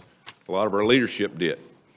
Secretary Austin, before President Biden even took office, you thought we needed to leave Afghanistan. On January the 19th, you told my colleague, Senator Sheehan, quote, "I think this conflict needs to come to an end, and we need to see an agreement reached and in accordance with what the President-elect wants to see," end quote. You testified that General Milley and General Miller had adequate resources to secure Afghanistan at a troop level 2,500, but you told Senator Hawley you wanted to, quote, assess the situation and make recommendations to the President, end quote. I know how you're going to answer this. Did you give advice to the President on the withdrawal from Afghanistan without conditions, or is that the direction you got from him? Again, my recommendations were a part of a very deliberate process where we presented a range of options for the President. And if I could, Senator, I'd like to go back to the first comment that you made about the question that I answered for a reporter who asked, why don't you go out and establish cordons and create safe passageways for our people just to move into the airport. At that point, early on in our deployment, we only had less than 4,000 or about 4,000 troops to secure and defend the airport. And our troop presence continued to grow as we flowed people in. We used a number of innovative approaches to go out and pick up and facilitate the entry of American citizens into the airport as the situation continued to develop. But just wanted to give you a little context for that answer. Well, thank you. And, you know, we're all talking about, did President Biden know all this? And, you know, my question about withdrawal, you know, basically there's two options. I can answer that for us. Either the President was given bad military advice or he gave his military the terrible decision and direction to surrender Afghanistan without condition. I'll have some more here in a few minutes. I just want to make a couple of statements. You know, the American people, especially the people I represent, they're disgusted by how this U.S. surrender happened in Afghanistan. And I know you've heard that yourselves, all three of you. Americans, veterans are pissed off that their service was squandered. Americans' allies are in disbelief, but Americans' enemies are delighted. The Taliban are euphoric at the job that happened with our military given the orders to retreat. President Biden abandoned our allies who fought alongside us for 20 years. This administration left American citizens behind enemy lines. We left $85 billion worth of equipment that the American taxpayers paid for, and this administration created sanctuary for terrorists to plot against the United States for years and years to come. It's just absolutely amazing that we did this. So I'll end it there. I know these guys need to probably take a break, but we'll see you after the break. Thanks, Mr. Chairman. I yield my time. Thank you very much, Senator Tuberville. We've completed the first round, and as I indicated, we will break at 1 o'clock for lunch, so we'll begin the second round. Secretary Austin, you said in response to Senator Warren that if we stayed past August 31st, we would certainly be back at war with the Taliban, and that you'd have to reinforce yourself. And do I interpret your testimony to mean that staying at 2,500 past the 31st was not sustainable at an acceptable level of risk to American personnel, and that we would be seeing today casualties which could be accumulating at an unacceptable rate? Chairman, I think the point that's been left out of a lot of the conversation is that, had we stayed past that date that was agreed upon early on, that the Taliban would begin to attack us, attack our forces here. And we'd have to make some decisions on how to reinforce our forces so that we could continue to operate. And that would include, quite possibly, increasing the force there.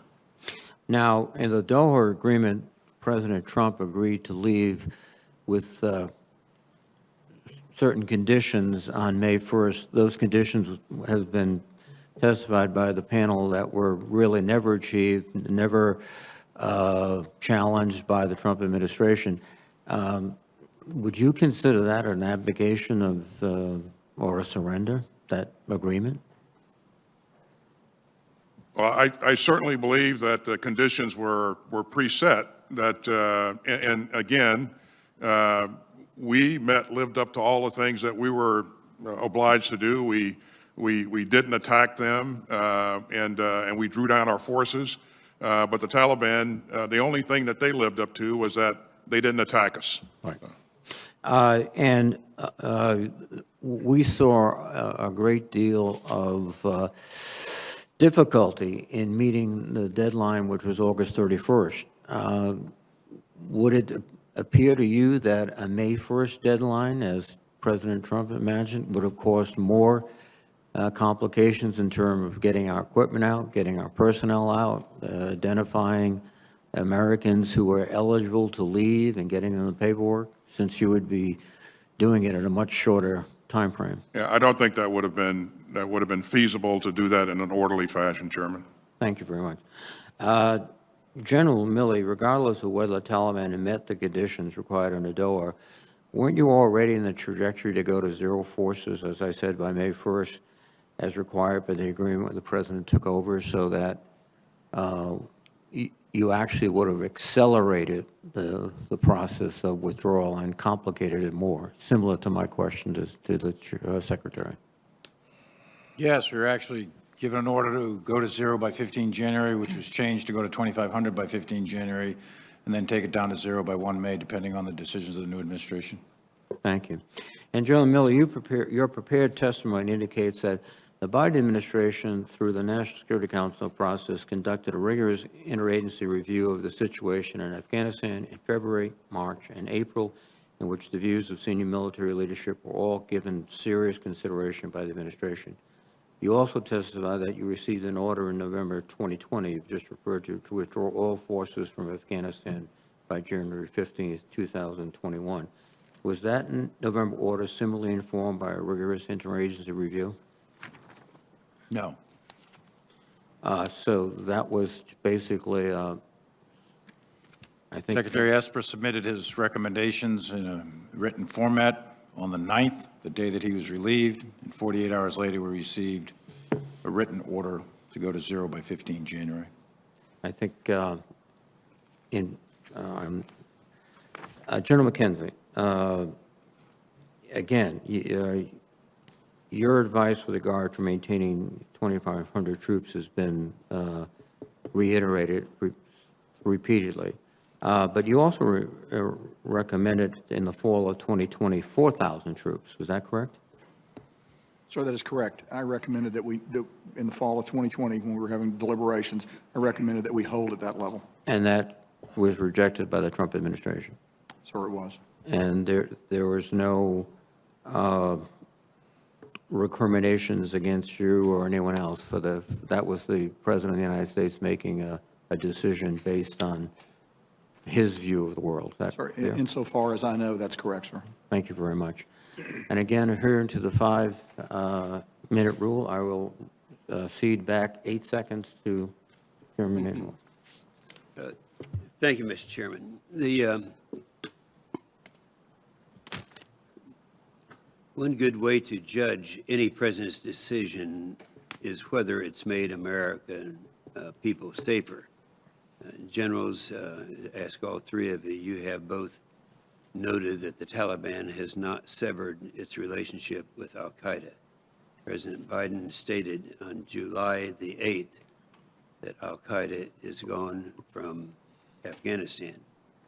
I'd ask you, is Al-Qaeda gone from Afghanistan? Generals? Senator, I think there are remnants of Al-Qaeda still in Afghanistan.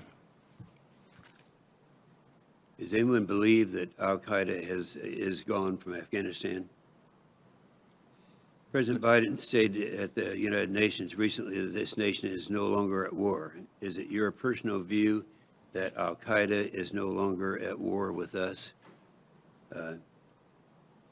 Start to the right, General. I believe Al-Qaeda is in Afghanistan. I believe they have aspirations to reconstitute, and if they develop the capability, I believe that they have aspirations to strike. It's too early in the process right now, Senator, to determine their capability, but I do believe they exist. Do you believe that the personal view that was stated that Al-Qaeda is no longer at war with us right now? Okay. I think Al-Qaeda is at war with the United States still, and never has not. Thank you. Does the withdrawal from Afghanistan increase or decrease the likelihood of an Al-Qaeda or ISIS attack on the U.S. homeland? You asking me, Senator? Sure. My view is that it makes it much more difficult for us to conduct intelligence, surveillance, reconnaissance, find, fix functions, and then we can strike almost from anywhere in the world, but the find, fix function, it's more difficult. We can still do it. It's not impossible, but it'll make it more difficult. General Milley and General McKenzie, we entrusted security to the Taliban, but they failed to prevent the ISIS-K suicide bomber on August 26th. We don't really even know if they wanted to prevent it. Now we're in the same situation, trusting the Taliban to prevent our attacks. The senator from Missouri brought up and talked again about the fact of what is the situation right now, and I think we don't really, after this several hours, have an answer to that. I do want to bring something in the record that I don't think has been put in the record already, and that is the conditions under which the previous president made after making the statement about the Taliban. Not only did the previous president have conditions, and the conditions included having a presence, a military presence, but they also had 4 other things that were stated that were those conditions. 1, to prevent Al-Qaeda and the terrorists from threatening the United States from Afghanistan. Secondly, to make statements and commandments to its members against the threatening United States, threatening the United States. Thirdly, deny residence and visas and passports to those threatening the United States allies. And fourthly, begin negotiations with the Afghan government. Those are conditions that were made at that time. And this has been stated several times. It's my opinion and the opinion of many who have testified at this hearing that there were no conditions. It was, I believe that is the case. Thank you, Mr. Chairman. Thank you, Senator Inhofe. Senator Shaheen, please. Thank you, Mr. Chairman. Secretary Austin, I'm going to go back to my question earlier about the records that special immigrant visa applicants really need in order to qualify for those visas that, and there's not been a good process through DOD to ensure that they get those records. Is that something that the department is looking at, and would you be willing to work with this committee or others to see if we could set up a process that would ensure that those folks who worked with our men and women actually have the documentation they need to show that? I know that one of the challenges is that many of those records have been destroyed, but I would hope there's some way that we can ensure that those people are able to get the documentation they need to come to this country. Senator, let me first say that I absolutely agree with you that the process is onerous and that we need to do something to make it easier for those people that have helped us to prove that they have in fact worked with us before.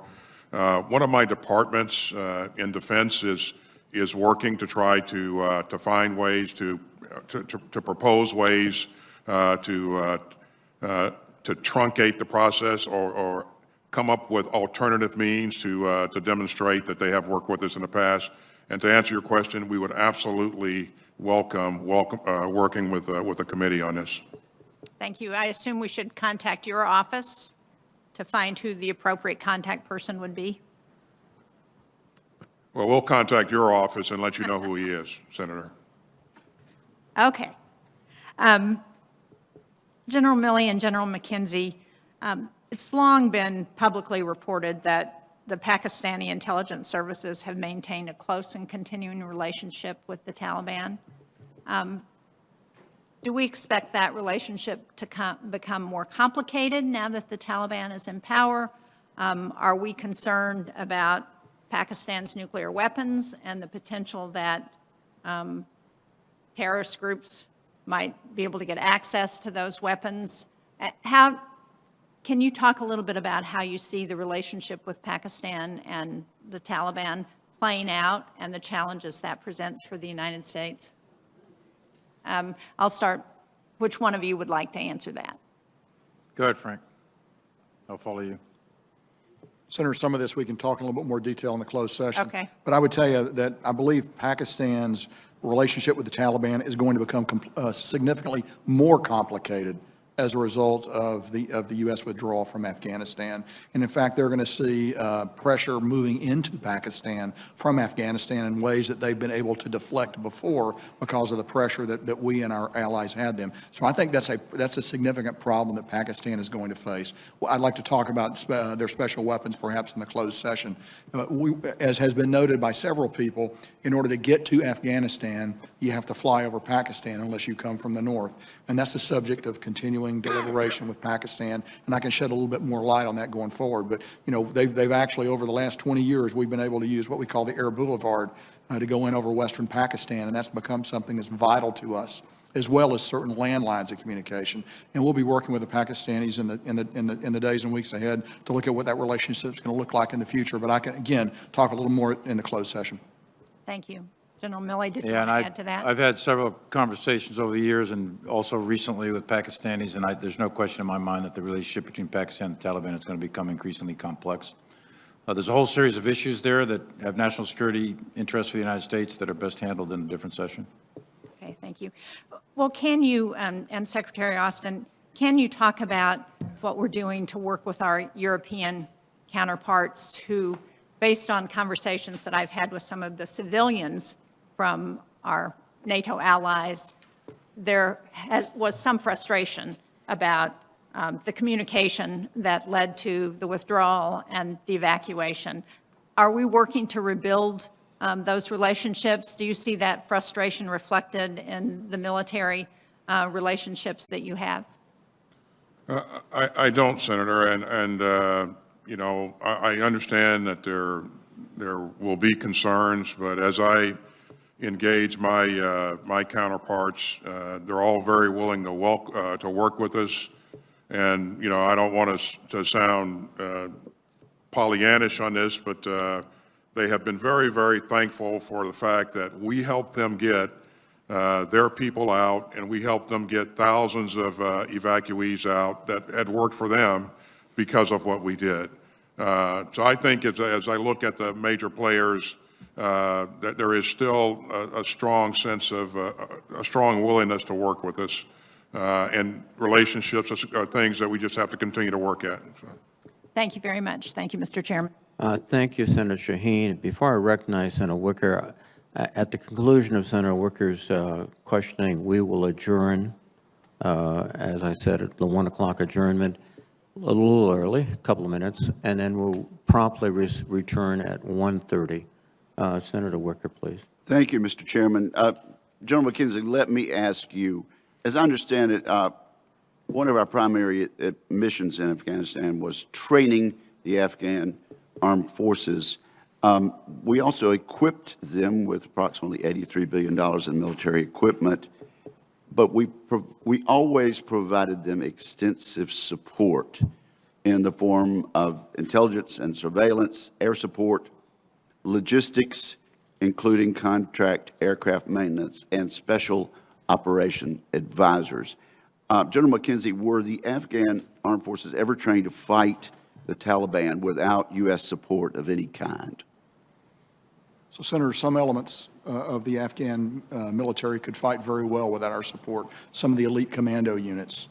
Obviously, we know from the example that we saw in August that other elements were unable to do that. And in fact, as we began to withdraw our support during the withdrawal operation, we began to see the effects of that. You know, we shifted to an over-the-horizon model for aviation maintenance. That is difficult to do in the United States. It really is difficult to do. In a technologically literate population, it is harder to do in Afghanistan. We were having some small success with that, and actually the Afghan Air Force continued to fly strikes up until well into August, but they were nonetheless on a general negative attrition. What percentage would you term as elite? Oh, I'd say less than 5%. Okay, and so really, for 95%, it's really, it was unrealistic for us to expect them to be able to fight alone at that point in July and August of this year. The combination of the obvious withdrawal of the U.S., which had a profound psychological effect, because I think in the mind of the soldier, you know, that the Taliban and the Afghan military, they have the same DNA. So it comes down to the fighting heart of the man on the ground. And I think that that the Taliban were heartened by what they saw happen at Doha and what followed, and our eventual decision to get out by a certain date. I think the Afghans were very weakened by that morally and spiritually, if you will. Thank you. Good. Let me rush on then to try to get another question in. Secretary Austin, the reports in the New York Times are that you warned the president all the way back in March that there could be dire outcomes in which the Afghan military folded in an aggressive advance by the Taliban, and that you drew comparisons between that and our experience in Iraq, where a disaster unfolded and we were required to go back in. According to the same article, you warned the president, we've seen this movie before. I know you don't want to tell us what advice you give to the president. What was that your feeling, and did you make known the comparison with Iraq, and did you feel we had seen this movie before? Thanks, Senator. Again, you're right. I won't. I'll keep my conversations, my recommendations to the president confidential.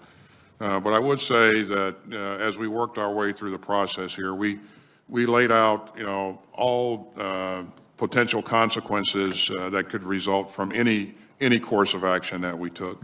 And we were clear-eyed about that. And so, you know, there were inputs coming. With regard to Iraq, that's my question, Mr. Secretary.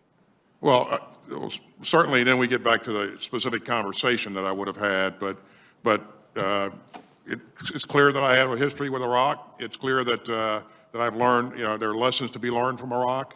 And I would certainly. Was it your feeling that we had seen this movie before? Well, there's certainly some of the same kinds of things could transpire as we look to transition. Okay. Speaking of things transpiring, one was that we had to go back into Iraq. Secretary Austin, does the Department of Defense have plans in place to redeploy U.S. combat troops to Afghanistan in the event that our intelligence estimates prove true and our homeland security is in fact threatened? Currently, the President's decision, Senator, as you know, is that, we've left Afghanistan, and so we've not been tasked to construct any plans to go back into Afghanistan. So there are no such plans in place? No. Right. General Milley, of the conditions that were required of the Taliban in the agreement, only one was met. Is that correct? That's correct. The condition was, the one that was met was the most important one, which was don't attack us or the coalition forces, and they didn't. And so the President Trump made a recommendation, gave an order that we leave on 15 January. Correct. And the advice came back from the military strongly that that was not a good idea. And based on that advice, the President rescinded that order. Is that correct? Correct. And none of those conditions that President Trump based his decision on had been met in 2021 when President Biden made the same, in fact, the same decision. Is that correct? Those conditions were never met. That's correct. All right. Thank you very much. Thank you, Mr. Chairman. Thank you, Senator Wicker. At this point, the committee will stand in recess until 1:30. Thank you very much.